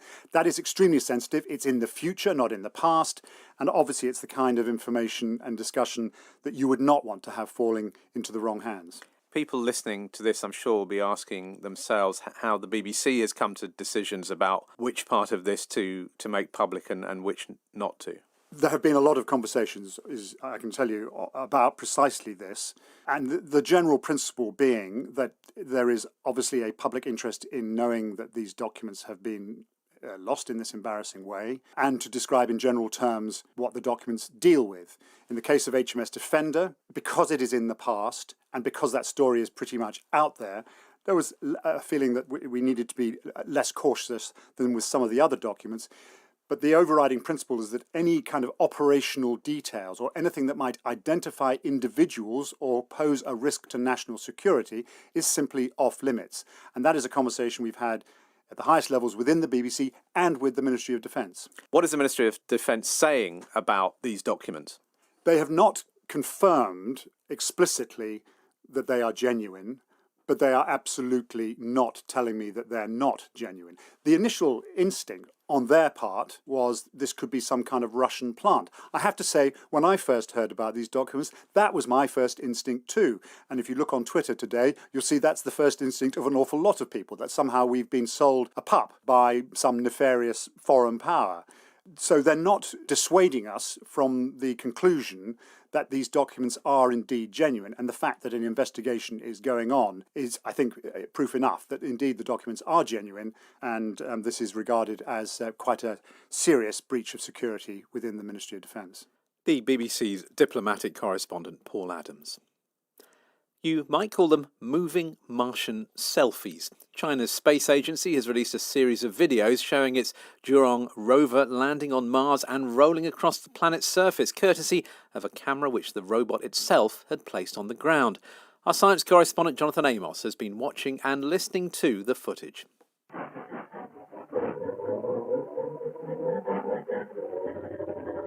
A historic moment captured in both sound and vision. China's Zhurong rover rolls onto the surface of Mars back in May. China's space agency had promised some videos from the Red Planet and have now released a whole batch. Among them are two that show Zhurong wiggling its wheels, turning and trundling over the surface. They were taken by a wireless camera placed on the ground. And of great importance to Chinese engineers is a sequence that actually records the landing itself. We get to watch Zhurong's parachute system deploy and see dust being scattered as the robot's rocket system brings it into a safe touchdown. The Americans wowed us with videos of their Perseverance rover when it landed in February. Not to be outdone, China has now done the same. That was the BBC's science correspondent, Jonathan Amos. You're listening to the BBC World Service, and this is NewsHour, coming to you live from our studios in central London with James Kumarasamy.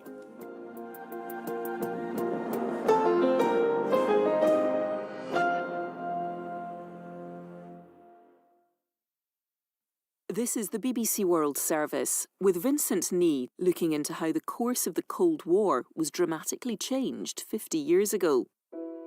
In July 1971, one of the US government's most senior officials, Henry Kissinger, embarked on a secret trip to China, then America's sworn enemy. It completely was a watershed moment. It was so momentous event.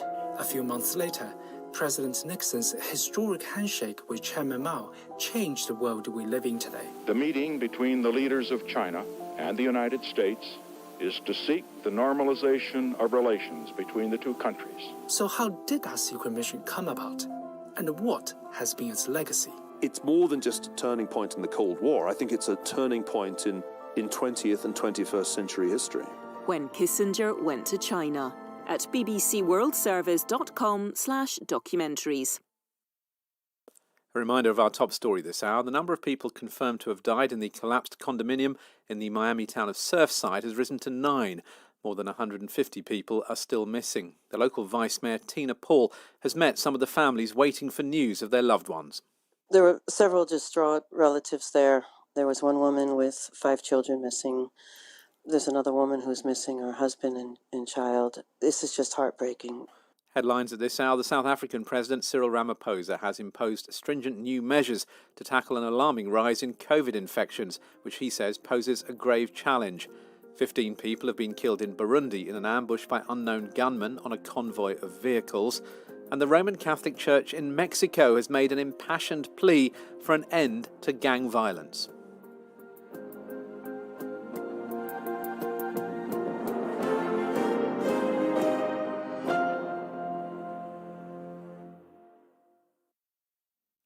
You're listening to NewsHour from the BBC World Service. It is 10 years since the UK-based South African photojournalist Anton Hamel was killed while covering Libya's civil war. His body has never been recovered. He was captured with a group of other reporters, including the American James Foley, who was later beheaded by ISIS in Syria. This week, Anton's widow, Penny Sukraj Hamel, will be speaking to the UN Human Rights Council as she renews her fight for justice. She's being supported by a legal team from London's Doughty Street Chambers, known for their work in cases involving the deaths of journalists. I've been speaking to Keelan Gallagher QC from the legal team and to Penny Sukraj Hamel, who told me about the circumstances which led to her husband's death. Yes, 10 years ago, Anton decided he would go and cover the Arab Spring uprising and particularly Libya. So he left home on the 28th of March to go into Libya via Egypt. When he got there, as journalists do in the field, he teamed up on a particular morning with James Foley and Claire McGanagillis. And they went out in the morning of the 5th of April. We heard a couple of days later that something had happened, they'd been captured. We spent about a month and a bit campaigning to try and get his release. The other families had heard from their respective journalists. They'd received calls from them despite them being incarcerated. And we just had nothing, no word. Did you know by whom he had been captured? Yes, it was the Libyan regime at the time, the Gaddafi regime. So you set about trying to find out anything about what had happened to him. What channels did you use? What kind of responses were you getting? We did send up questions through the countries that we thought would be most helpful. So Anton was a dual South African and Austrian citizen. So we went the route of those diplomatic channels, and South Africa did try to help in some ways, but they were very limited in what they could tell us.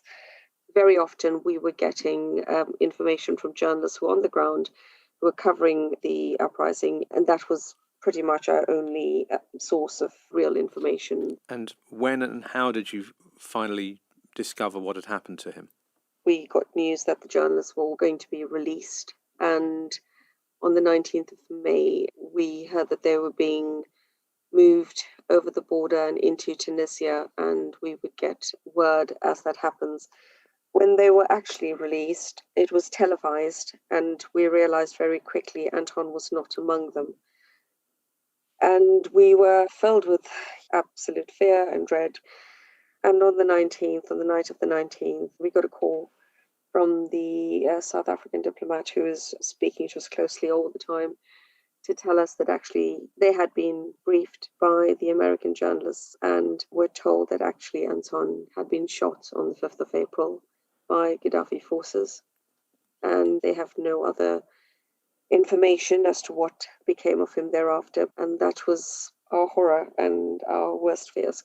And then amid the grief, the search started, I guess. You tried to find where his body was. As you can imagine, quite difficult without having boots on the ground to do that from a little suburb in London. The trail did go cold.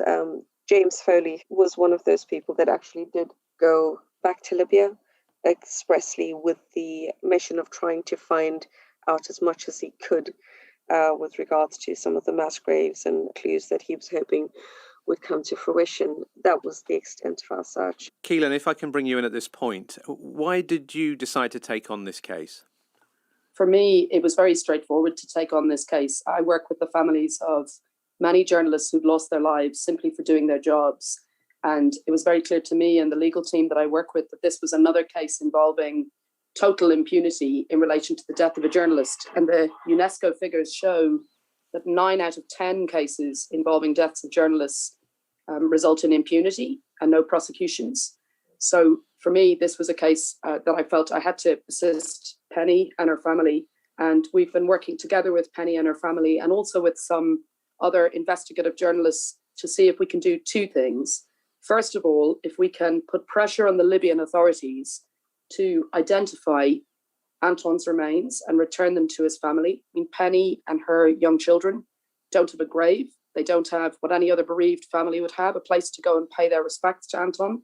So locating and obtaining his body and returning his remains to London, to the family, is critical. And the second thing is an investigation into what happened, because our view from the material that we've seen is that there are strong grounds to suspect that Anton was unlawfully targeted in violation of international human rights law and international humanitarian law, and that his killing constitutes the war crime of murder or the unlawful killing of a civilian. The evidence we have, which includes evidence from the late James Foley, who was also part of the attack, suggests that they were deliberately targeted, despite clearly being journalists. And it seems to us that if Libya has failed to take action for 10 years to investigate that, it's now time for the international community to step in and to end this impunity. The challenges in prosecuting this seem pretty immense. The time frame, the fact that the Gaddafi regime that was in power at the time is no longer in power. Just tell us how you would go about a case like this with those challenges. So the first thing to say is in relation to location of the body, was very good reason to suggest that in 2012, Anton's body had been located in a mass grave, and information was provided to Penny and to the family and to the various governments involved, suggesting that his remains had been found, and nothing ever happened. And just by way of indication of how there is some hope here, earlier this year, the bodies of 4 Filipino oil workers who'd been abducted and killed in Libya were located and returned to their families. So similar circumstances, and the information from 2012 suggests there is in fact a paper trail. The second thing about the investigation is the United Nations Special Procedures of the Human Rights Council have mechanisms which we've been able to appeal to say there must be an investigation. Libya so far has not conducted the investigation it's obliged to do as a matter of international human rights law. And that's why it's so important that the UN and the South African, Austrian and UK governments now ensure that there's an investigation into Anton's case. Penny, is what is being done now on your behalf making you feel that there could be a chance that the answers that you've been looking for so long will be there, that you will find out where your husband's body is and will be able to recover him? Definitely. I mean, 10 years is a long time. Throughout that time, it's been really difficult to talk to the children. How do you explain what's really happened? Penny Sukraj Hamel. We also heard from Keelan Gallagher from Doughty Street Chambers. And that brings us to an end of this edition of NewsHour. From me, James Kamarasamy, and the rest of the team, goodbye. You're listening to the BBC World Service, where Razia Iqbal discusses the future of public healthcare. I'll be joined by Dr. Paul Farmer, the renowned physician, anthropologist and writer, to answer questions from people about healthcare where they live or work. We'll be discussing the pandemic, of course, but also the rise in mental health problems, how to tackle malaria, TB, and how we care for our elderly. A Right to Health at bbcworldservice.com/documentaries. And in 30 minutes, the Lazarus heist. Imagine you were going to break into a bank and try to steal $1 billion. How would you pull it off? Well, first, you need to assemble the right crew. Then they took their crime online. They turned the internet into a battleground, leaving victims' lives in ruins. This is the BBC World Service, the world's radio station.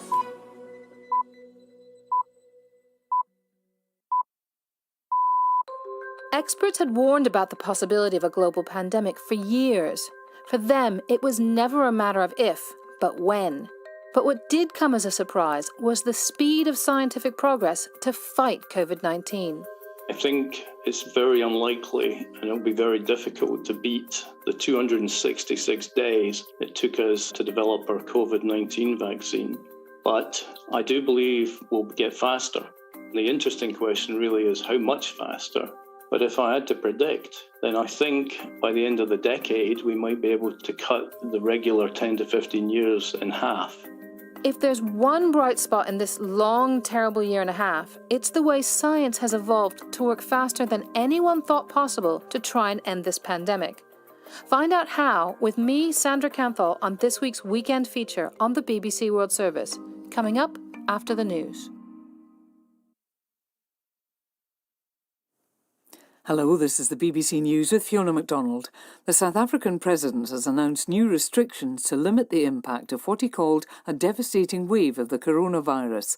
Cyril Ramaphosa said the existing measures were insufficient to cope with the speed and scale of infections, now dominated by the contagious Delta variant.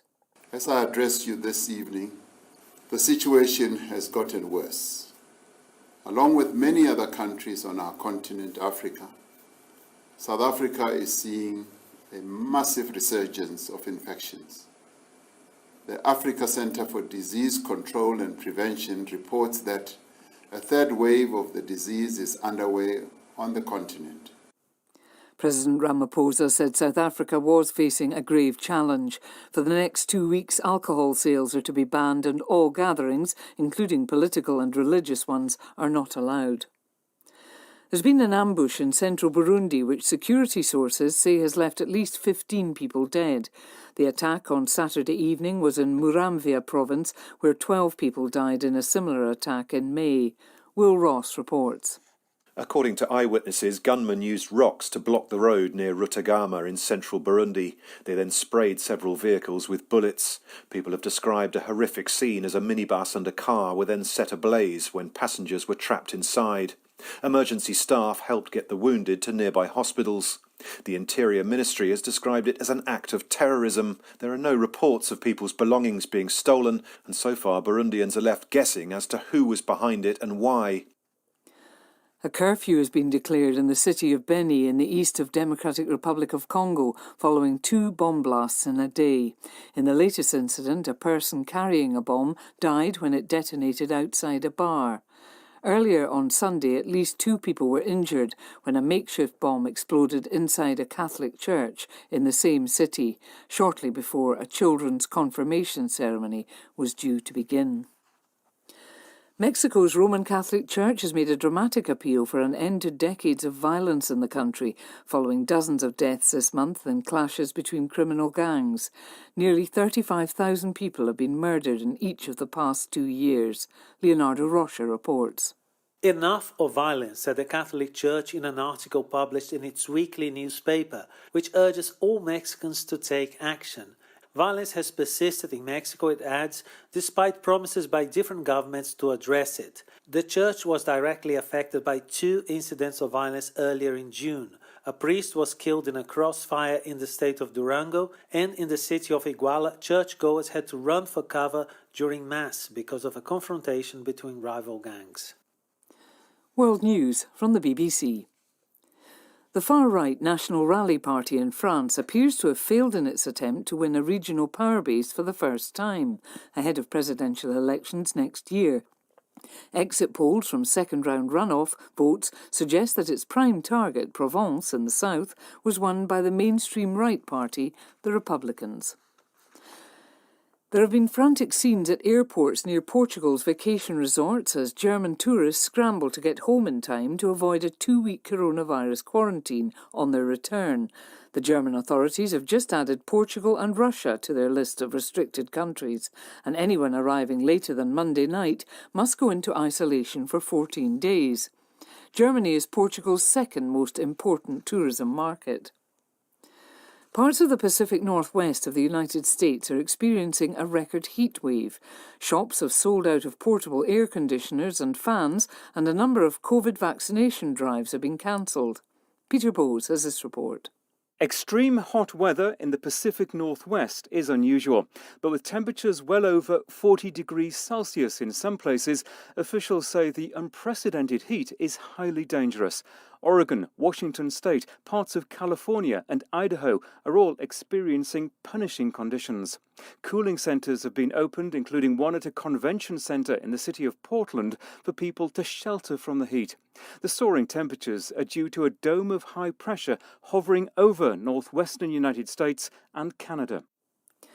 In the Copa America football tournament, Brazil are playing Ecuador in their final match of the group stage, while Venezuela are taking on Peru. Brazil have already qualified first in Group B. Meanwhile, at Euro 2020, the world's top-ranked team Belgium have knocked out the holders Portugal. Belgium scored the only goal of the game shortly before half-time. BBC News.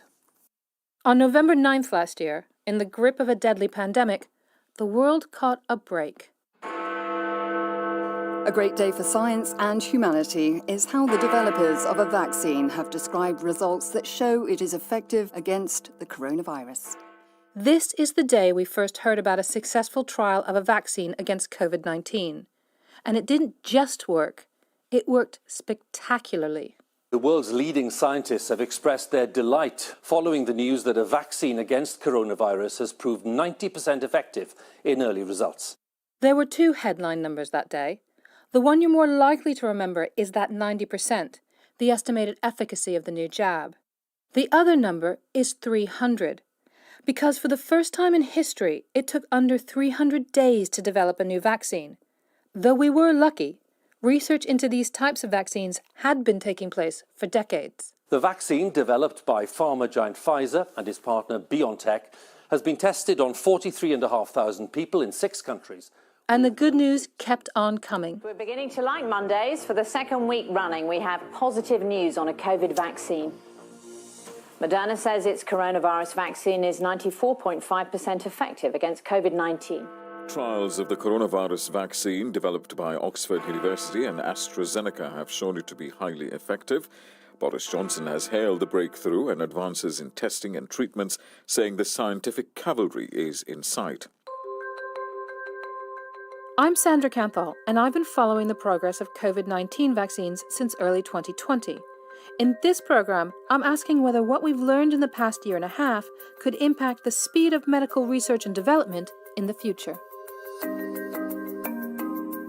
This time last year, the experts I spoke with were confident a vaccine could be developed, but were very cautious about predicting the timescale of its arrival.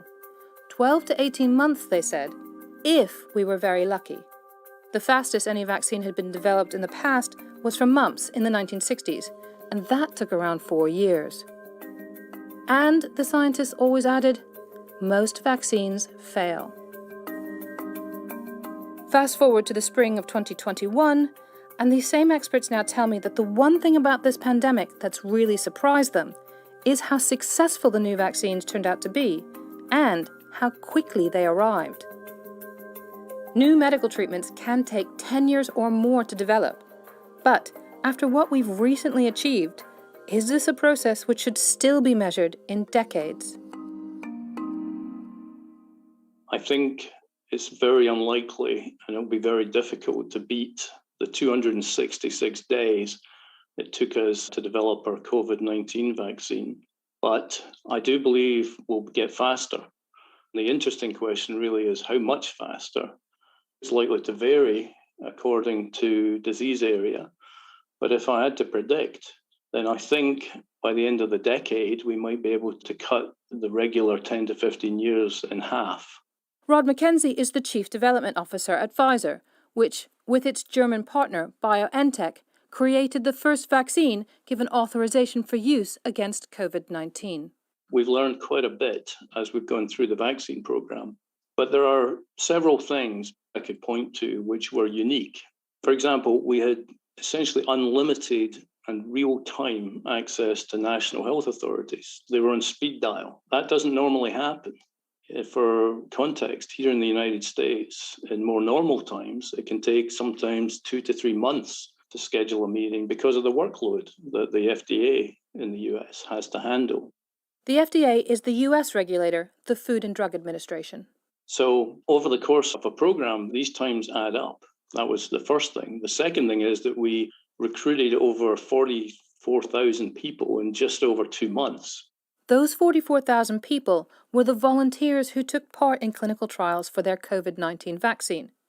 With the virus SARS-CoV-2 spreading around the world so quickly, recruiting tens of thousands of people happened much faster than it would in pre-pandemic times. How these clinical trials were accelerated in the urgency of this pandemic may offer a roadmap that will be useful in the future. There are several reasons science was able to move at breathtaking speed last year. One was collaboration, often through an outpouring of preprints. There were tens of thousands of these scientific papers, research made publicly available before peer review, which made it possible for scientists to spread what they'd learned further and faster. Another is the billions governments and scientific charities poured into vaccine development. But central to the discovery of vaccines and therapeutics for COVID-19 was finding out what worked and, just as importantly, what didn't through clinical trials. These are mass research efforts to test the safety and efficacy of any new treatment, and they usually take years, time we just didn't have in a global health emergency. Speeding up these trials was crucial to delivering a life-saving vaccine. And now that we've seen how this can be done, Rod McKenzie thinks there are lessons to be learned on how to streamline the clinical trial process. I can give you examples in our own work within the company. When we collected our last piece of data in a clinical study, would often, a few years ago, take us up to 9 months to collect all the data together, make sure it was for the highest quality, review it, tabulate it, get it in the right format to be submitted to regulators, and then send it in. And over the years, we brought that down to half of that, to 4.5 months. And then when we did our COVID-19 vaccine, we brought that down to essentially a number of days. And that's such a dramatic reduction. But we've learned so much about how to do that in a few days that we expect we'll be able to apply that right across the board. And then at the start of studies, we're working through regulatory discussions about our clinical trial design, and we've made that go much faster. And the one last piece is the recruitment of people into the studies. And that's where we're mostly focused right now. All of that together is why I feel reasonably confident that we'll be able to take maybe as much as 50% out of our timeline. And we're very conscious when we're running clinical trials that people are waiting for those medicines. In some cases, they're dying while clinical trials are ongoing. And so everything we can do to shorten this timeline without any impact on quality is really just incredibly important. And the pandemic has really taught us a lot. So if there's a silver lining to this very dark time that we've all gone through, it could be that it accelerates new medicines and vaccines for so many other people outside of SARS-CoV-2 pandemic. During the last year, clinical trials have been in the headlines on a regular basis, prompting armchair epidemiologists to speak with newly acquired authority about efficacy rates and placebo arms. But before this flurry of publicity, it's quite striking how little many of us knew about this essential area of medical research. Prior to the pandemic, I would say very few people really knew what clinical trials were. Did you know that May 20th is Clinical Trials Awareness Day? Yes. You did? Yes. Do you have that marked in your diary? Is there something you do to celebrate? Is there cake? Honestly, I don't think there's cake, Sandra. Yes, clinical trials have their own Awareness Day. It marks the time Scottish naval physician James Lint started what is often considered the first clinical trial aboard the HMS Salisbury in 1747. The worry back then was scurvy. Dr. Nuala Murphy knows about this because running clinical trials is her job. She's the president of Clinical Research Services at ICON, an Irish-based company which helps accelerate the development of drugs and medical devices.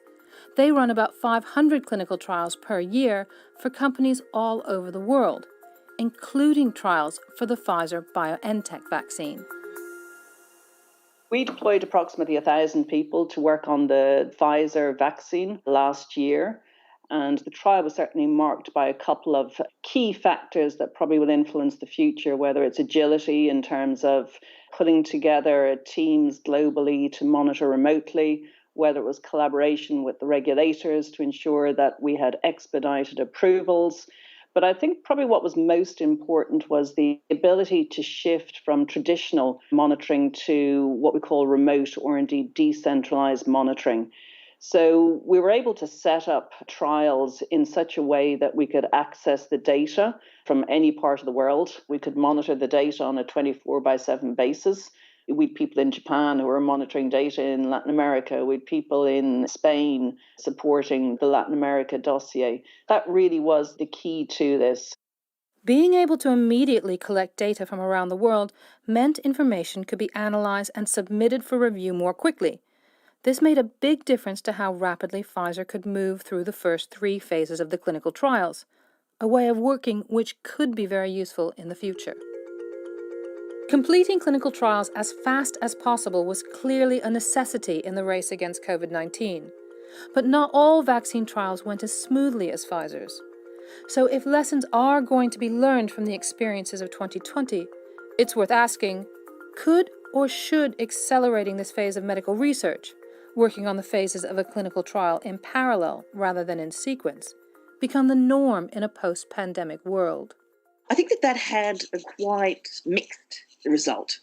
Hilda Bastian is an independent scientist based in Australia and an expert in evidence-based medicine. So, for example, the BioNTech Pfizer vaccine, that was sequential. They just moved through it very, very expeditiously, and they did it in a way that they flowed into each other, and regulators basically made sure there was absolutely no blocks in their way to just keep moving forward as fast as they could. And they actually got there first. Then at the other extreme, you could look at the Oxford vaccine that really did do things at the same time, and that actually caused quite a lot of problems. So, for example, they started out intending it to be like the Johnson & Johnson vaccine, a single shot. That was their idea. That was what they wanted to do. But into the phase 3 trial, they discovered from some of their earlier trials that were going on at the same time that that actually wasn't going to work, and they needed to do 2 shots. And that ended up complicating it so much and creating so many problems that we had really difficult data at the end of it, and it wasn't faster anyway. But it wasn't just the successful trials for vaccines which made headlines last year. Finding ways to treat a disease no one had ever seen before was also a priority. And that's where the UK's recovery trial made such a big difference. The recovery trial has just been one of the most important developments that we've seen in healthcare research. And I think that people actually don't realise yet just how many lives were saved by that. The focus on the vaccines, which is utterly extraordinary. I mean, that's just been obviously absolutely colossally important. There's a risk that it puts the importance of the recovery trial in a bit of a shadow. And that's a pity because the achievement is utterly extraordinary. And I think we've got potentially more to learn from that trial than we have from the vaccine trials. Did the recovery trial come to be on the top of a bus? No, it was on the bottom of a bus. Professor Sir Martin Landray is a physician and one of the lead investigators of the recovery trial, now the world's largest clinical trial investigating treatments for COVID-19. And, as he explains, it all came together while travelling on various forms of public transport.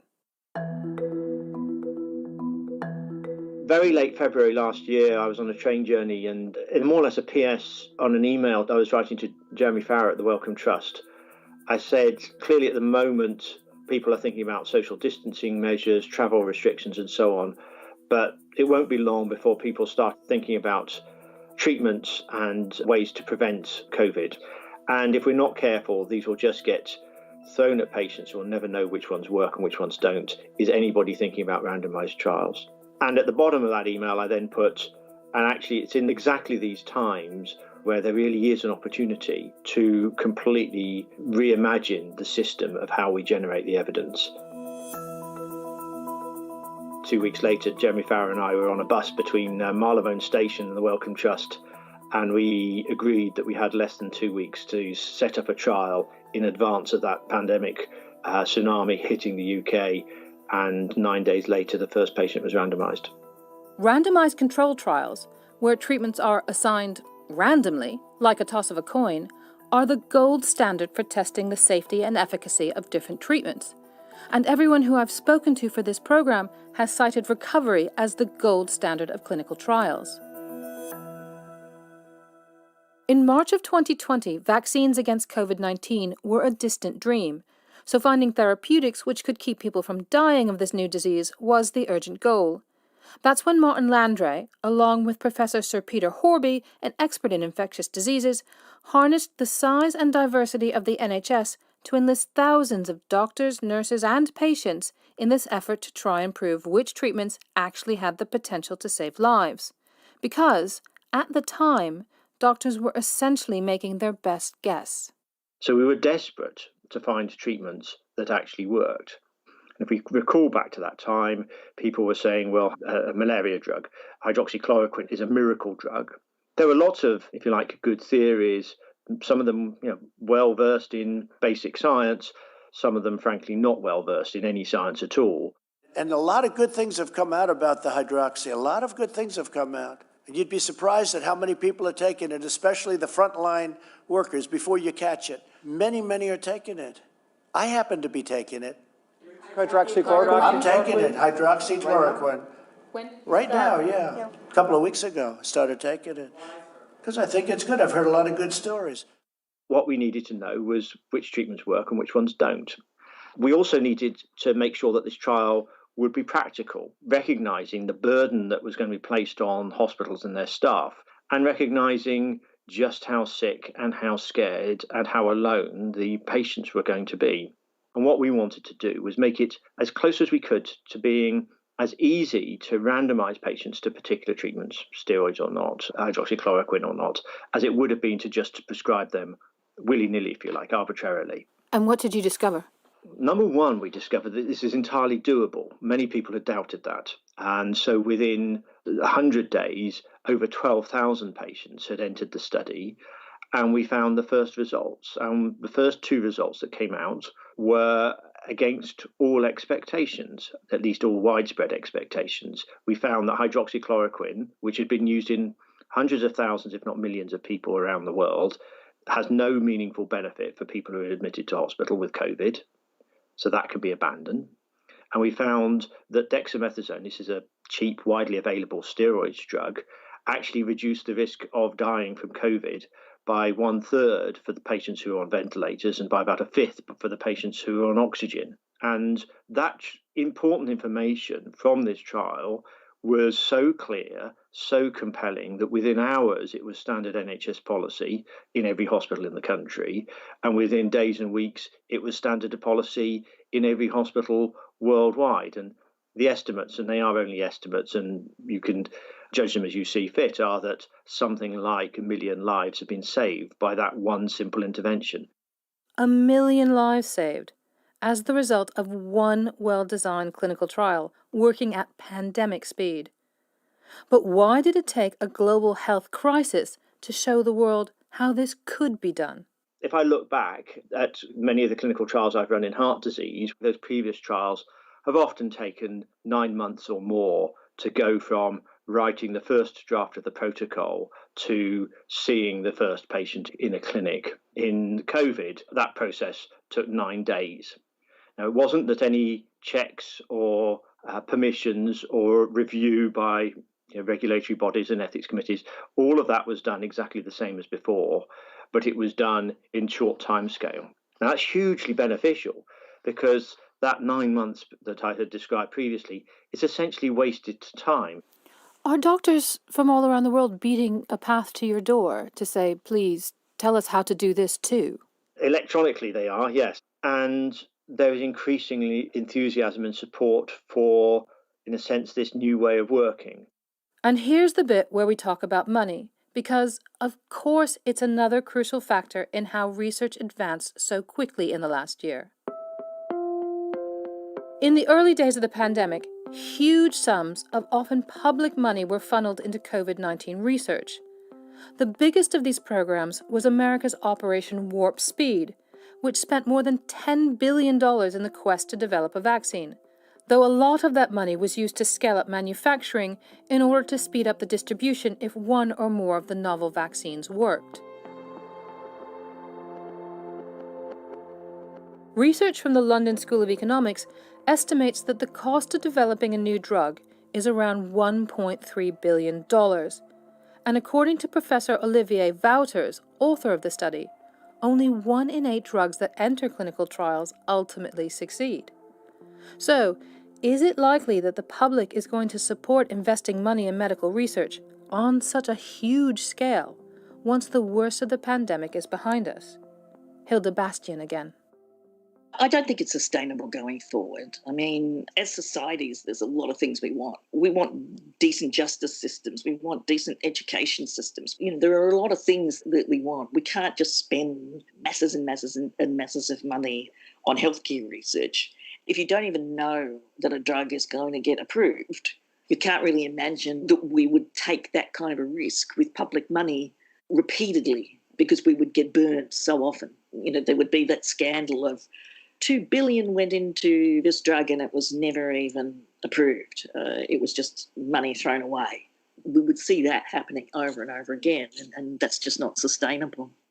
But ongoing research and development will have to be funded somehow. And that's where the Coalition for Epidemic Preparedness and Innovation, or CEPI, may have a role to play. CEPI was founded in 2017 to develop vaccines against emerging infectious diseases. Since the start of the pandemic, they've backed 12 different COVID-19 vaccines because they knew not all of them would work, and 2 have fallen by the wayside. Getting the first vaccine authorized for use in less than 300 days was indisputably a huge achievement. But scientists at CEPI think this is a record which can be broken. Nicholas Jackson, the head of programs and technology at CEPI, describes the ambitious plan they want to put in place to tackle future disease outbreaks. So we have this moonshot aspiration to go for 100 days in the future in a response to an outbreak. And that's the reason why we're working to mobilize $3.5 billion to have that moonshot tackled and dealt with in a really systematic way. What you've got to do is identify your targets in advance. So look at all the pathogens in the world that threaten us. You can prepare libraries of vaccines, literally libraries that represent the families of threats that are posed to us, and prepare those in advance and then store them. You can then prepare all your protocols, all your procedures, the regulatory environment, so that the moment the threat gets to a certain level, you have all the preconditions and all the materials that you need to be able to respond in a very, very rapid way. COVID-19 taught us that we can move quickly, but it also exposed where if we had been better prepared, then we would have been able to move faster. If there is one bright spot in this long, terrible year and a half, it's the way science has evolved to work faster than anyone thought possible to try and end this pandemic. Going back to the slower, more bureaucratic ways of the past doesn't seem likely now that we know what is possible to achieve in such a short period of time.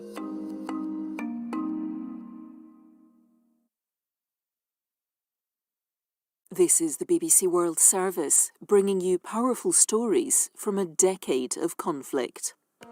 My name is Lina Sinjab, and I grew up in Syria.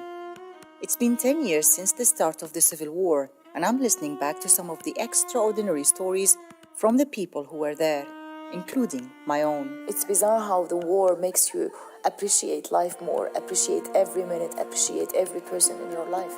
Basim, Muhammad, Mustafa, Yasser. We were all together again, and we started to play like we were born again. Born again. But it didn't last, because evil came. the evil of war. But what has happened to the people in these stories? Join me as I discover where they are now. Syria's Decade of Conflict, a special series of assignment. Listen to the whole series now at bbcworldservice.com/assignment. Welcome to the Lazarus Heist on the BBC World Service. I'm Jean Lee, and with my co-host Jeff White, we're on the trail of some of the most elusive yet ambitious hackers in the world. They're known as the Lazarus Group, and investigators say they're working for North Korea. In this episode, we take you to the next phase in the process to turn mathematical geniuses into cyber hackers, and for this, they head overseas. Join us on the Lazarus Heist after the news. BBC News with Fiona MacDonald. The South African president has announced new restrictions to limit the impact of what he called a devastating wave of the coronavirus. Cyril Ramaphosa said the country was facing a grave challenge, with public health facilities stretched to the limit and private hospitals also under strain.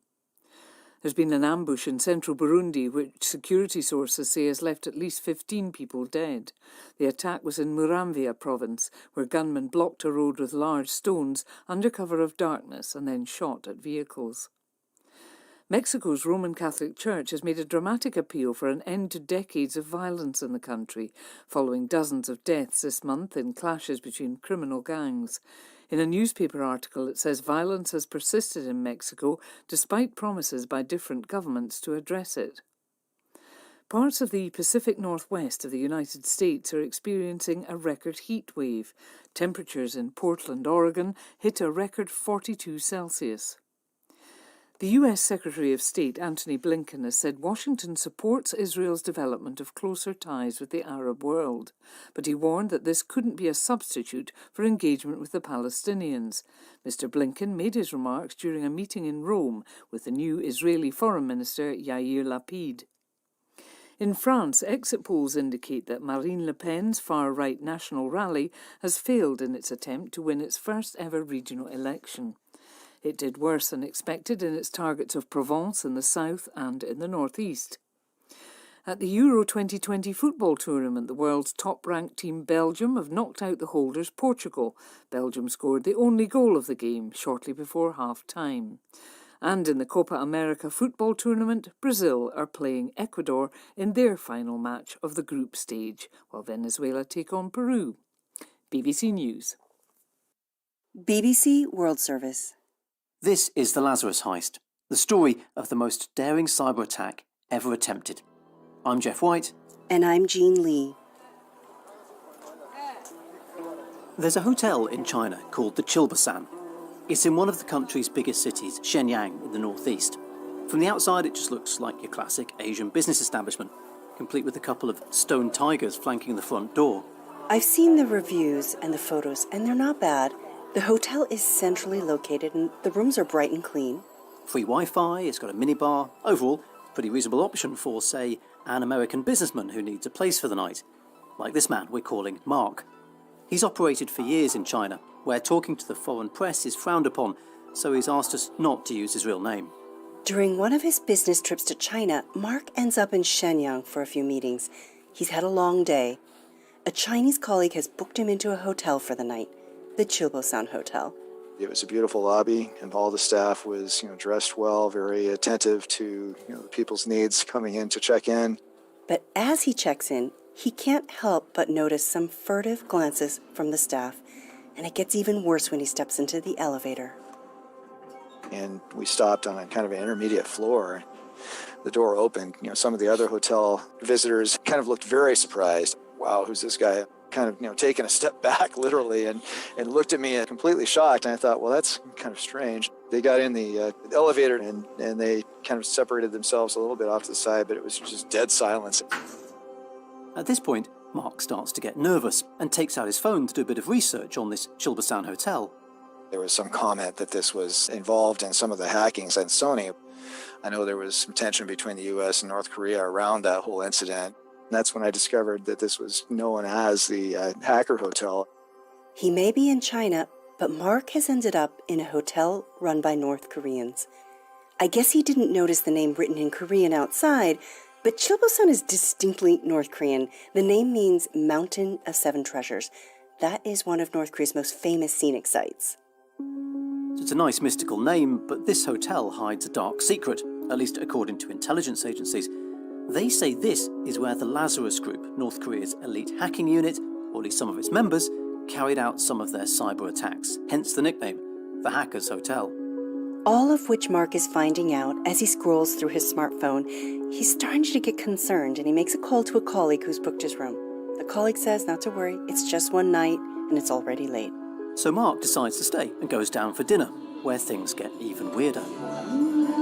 And it came complete with the singing hostesses, very nicely dressed. I mean, they had on the traditional North Korean dress, which was, very detailed, quite fancy, but having people stand around while you're eating, there's a point of being looked after a little too much while you're eating. So you don't feel you've got your space to actually enjoy your meal and relax. And that was a little bit the way I felt during that particular meal. I know what he's talking about. North Korean waitresses used to hover over me at meals. They'd even straighten my chopsticks for me after I put them down. It can be claustrophobic. I would absolutely hate that.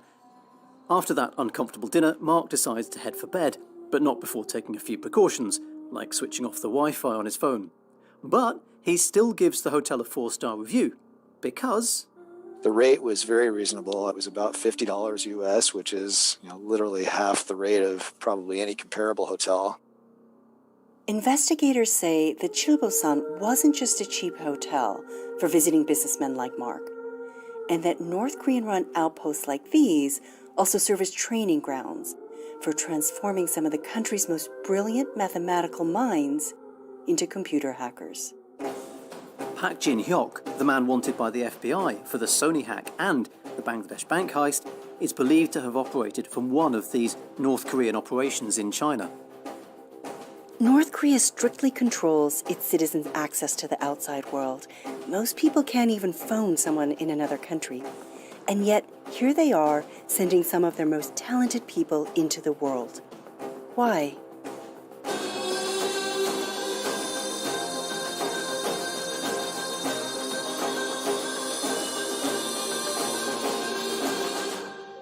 Today on The Lazarus Heist, Episode 9, Cyber Slaves.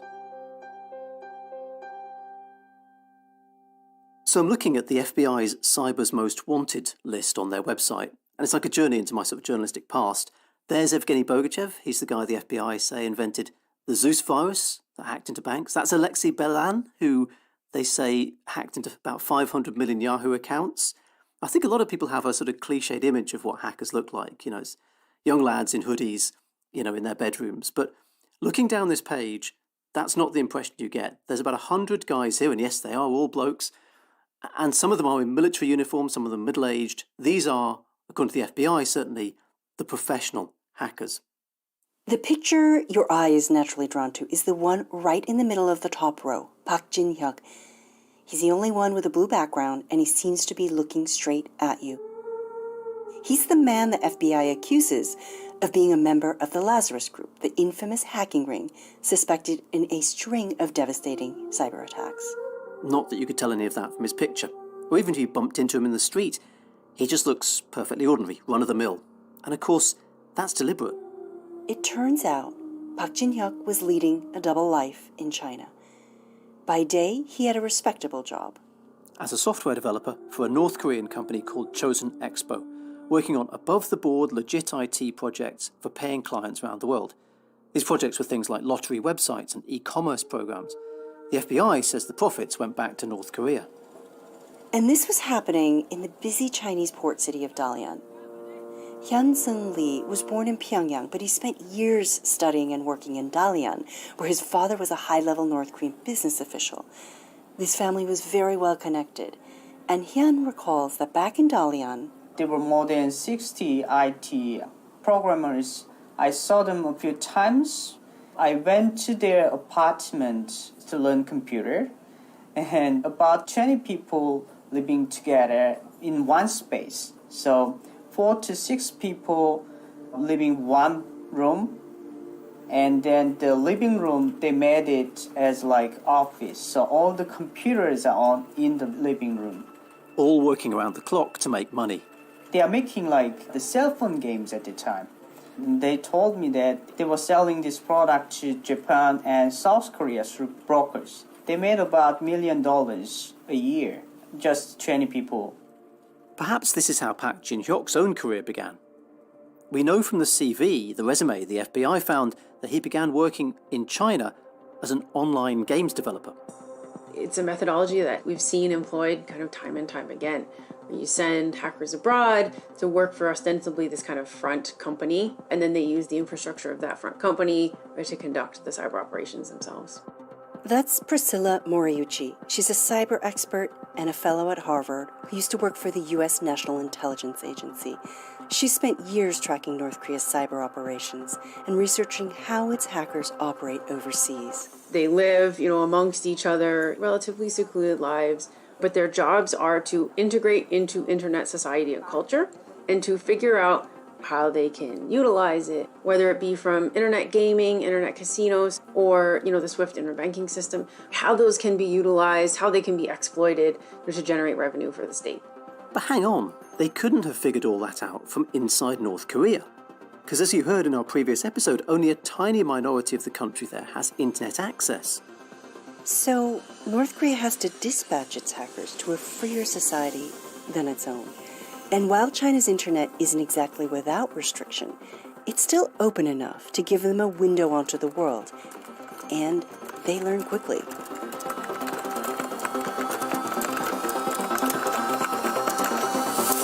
What's really struck out to me as I've done my research is that the North Koreans are really on the leading edge and they're quite adaptable. They have a better understanding of our technology and our culture and our society than they ever really get credit for.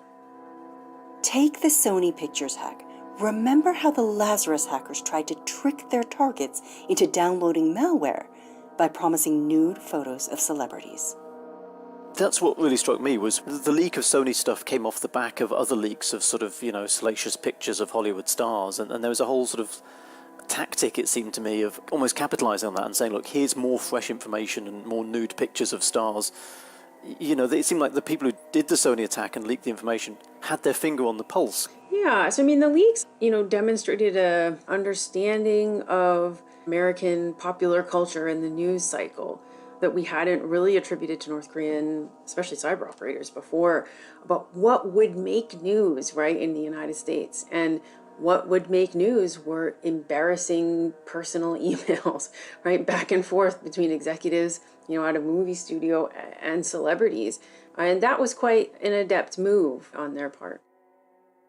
And then with the Bangladesh bank heist, they went from getting their heads around American pop culture to mastering the intricacies of the international financial system. It took about 18 months of research into the network of that bank itself, into understanding the SWIFT interbank transfer system, to the extent where North Korean operators could actually install their own update to the SWIFT system to disable some of the security protocols. Right? That's a very deep knowledge of a program that relatively few people really know that much about. So by sending its hackers to work from China, the regime is achieving a lot. It's making it harder to attribute cyber attacks back to Pyongyang. It's creating new opportunities for making money while evading sanctions. And it's providing a training ground for hackers to learn how the rest of us live and how we use the internet to socialize, to network, and to bank. We should mention here that North Korea's Ministry of Foreign Affairs denies Park Jin-hyok's existence. They call him a non-existent entity and say, quote, "The act of cybercrimes mentioned by the Justice Department has nothing to do with us." And I think we should also note that the regime calls the allegations about human rights violations, such as forced labor, lies that they say are fabricated by the United States. Okay, so you've got a group of hackers based overseas. They've been given access to the internet, which most people in North Korea don't have access to. They speak other languages. They're learning about other cultures. Doesn't this give those hackers the perfect scenario for defection? They could just take off. Well, it's not that easy. For the most part, they don't get to hold on to those fake passports, and not having any papers makes it hard to defect. And the FBI cites witness testimony saying there was a government minder watching staff at the company where Park Jin-hyok was working. This is common practice for North Koreans even when they're based abroad. I mean, this is a regime that has fine-tuned its methods of control over decades, inside and outside the country. And one of the most effective methods of control isn't to threaten the person themselves, but to hold over them the threat that their loved ones might be punished in the most brutal way. Only the most highly trusted are allowed to take their family when they go abroad. Most are forced to leave loved ones behind in North Korea, where they effectively become collateral to prevent North Koreans from defecting while overseas. Kim Jong-un seems particularly unnerved by defection. After all, the aunt who watched over him in Switzerland after his mother died has also defected and is now living in the United States. And since taking power, he's tightened regulations to prevent defections. And this, Hyun-Sung Lee says, means that North Koreans based abroad, like Park Jin-hyuk, they worrying about their families. If he defected, and then the family might be subject to political prison camp, or if it's severe and then executions. So just like any North Korean working overseas, Park Jin-hyuk would have been well aware of what defecting would mean for his family, especially when he's got someone special waiting back home. In September 2011, in an email found by the FBI, Park Jin-hyuk had written that he was hoping to marry his fiancée soon. He referred to her as a comrade, and he said he was looking for a way to return home permanently. By this point, he would have been in his late 20s, so if he had a girlfriend around the same age, she would have been pretty anxious to marry before turning 30, because that is the norm in North Korea. But it would be a few years before he's allowed to return home. And by February 2016, the weekend of the Bangladesh bank heist, online evidence suggests he probably was back in Pyongyang. But he left his email accounts open. And the FBI says there's online activity showing that other members of the Lazarus Group used those email addresses from China.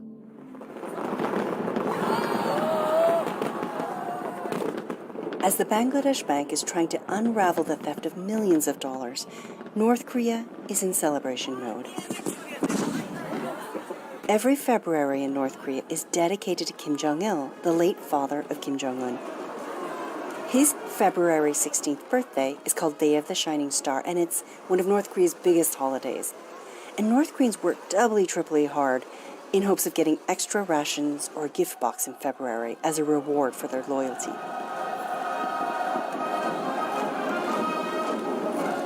Might be a bottle of soju liquor, might be apples, or even a new apartment in a high-rise complex. Can't help wondering what Park Jin-hyuk would be up to at this time. He's back in North Korea now, so maybe he's out celebrating with his new wife, maybe laying flowers at a bronze monument to Kim Jong-il. Maybe they have a young child with them and are living in a comfortable new apartment in the scientist quarter. And maybe they're able to splurge on foreign goods from Paradise Department Store with savings from his time working in China. Life probably feels pretty good. The Lazarus Group's managed to pull off one of the most successful bank heists ever, and their families are economically secure and safe, at least for now. But their work's not done yet. Yes, the Lazarus Group may have managed to get tens of millions out of Bangladesh Bank, but those millions still need to somehow make their way to North Korea. Remember, this is a country economically isolated and under a severe sanctions regime. The story of the Lazarus heist is far from over. They have the money, but now they have to launder the cash to cover their tracks, then get that money back to Pyongyang. For that, they'll need to tap into an extraordinary international network of criminal organizations, starting with a casino in the Philippines. Tahu-tahu mereka datang membawa duit itu. Suddenly, the money they are here to gamble appears, and it's all in cash. There were stacks and stacks of cash high like a mountain. And as the host, I'm only thinking, wow, this group is very rich, brilliant. But who are these people? How come they have so much money? We've never heard of them. That's next week on The Lazarus Heist.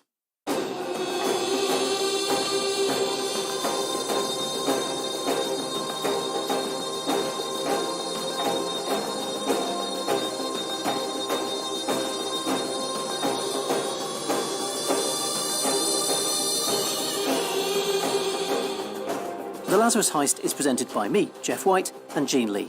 Our producer is Estelle Doyle. You can hear much more about the story in our podcast. Search for The Lazarus Heist wherever you get your podcasts, and if your podcast app allows, please leave a rating and a review.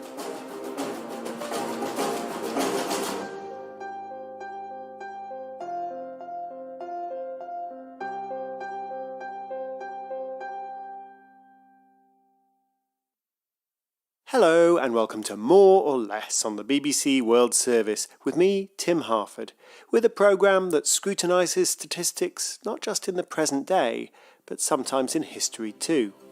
For we come on the ship they call the Mayflower.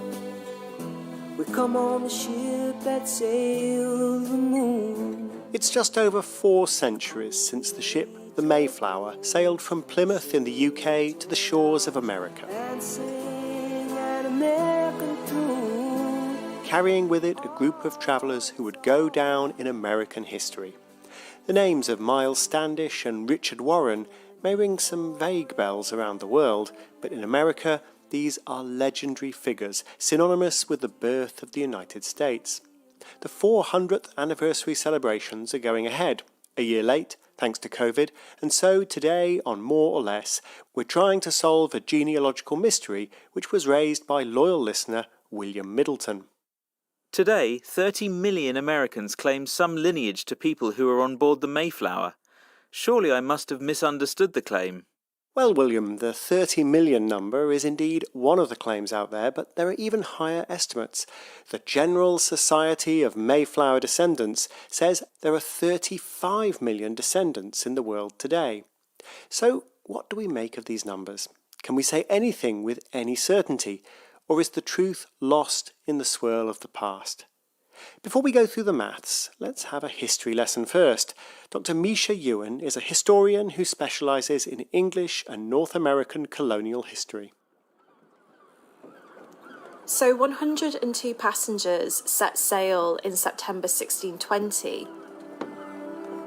but only around 37 of them were individuals who were fleeing religious persecution in England, and those are the people that have come down to us in history as the Pilgrims. But the rest of the passengers were made up of around 30 crew and also other families who were migrating to North America in search of a better life, in search of trade. So they set sail for North America later than expected. So by the time they set out, they were facing stormy and quite difficult weather. And they spent 66 days, or almost 10 weeks at sea, during which many of the passengers were suffering from seasickness. There had been 3 berths aboard the ship, but also one person had been swept overboard. And they were below deck in very cramped conditions where it was really easy for sickness and illness to spread amongst the passengers. So it was a real hellish journey. And if the journey was hard, well, worse was in store. So when the Mayflower colonists actually arrived in North America, it was the middle of winter, it was November. The ground was icy and hard, making it difficult for them to plant any of their own food, which meant that they had to resort to searching through local settlements and actually pillaging food from Native Americans. So it was really bleak conditions, but only 53 of them did survive. Those numbers are quite something. Only 53 surviving the first winter, including just 5 adult women. And perhaps that makes the claims of 30 or 35 million descendants today even more astonishing. So, is it true?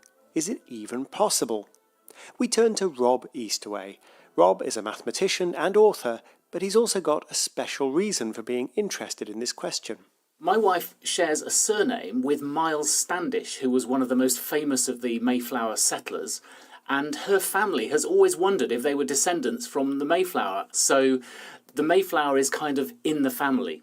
I asked Rob to run through the arithmetic of the Mayflower's descendants. Let's pick one of the famous Mayflower sailors, who was Richard Warren, who was a merchant, and Richard Warren had 7 children, all of whom survived to adulthood, which was unusual, and they produced 57 grandchildren for Richard Warren. So that's a huge explosion in numbers. Yeah, that's escalating quickly. It is. I haven't investigated those 57 grandchildren, but let's say half of them died before having their own children. It still means maybe 25 fertile grandchildren, which is a multiplier effect of 5 per generation, which is astonishing. And if that kept going for a long time, you get into massive numbers. But even if it didn't, let's say it slows down a little bit after that, and let's say there's 3 adult children per generation for the next couple of 100 years, and then it throttles back further to only 2 per generation, and let's say a generation is on average 30 years, seems reasonable,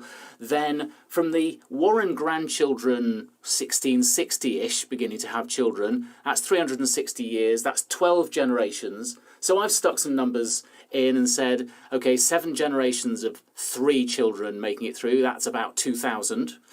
And 5 generations of 2 children being produced, that's another 32. And we multiply those numbers up, and I make it about 2 million descendants from Richard Warren alone. And remember, there isn't just one generation that's alive at any one time. You can typically expect 2 or 3 to be alive. And there were another 21 families with descendants from the Mayflower. So 35 million on the face of it seems like kind of maybe a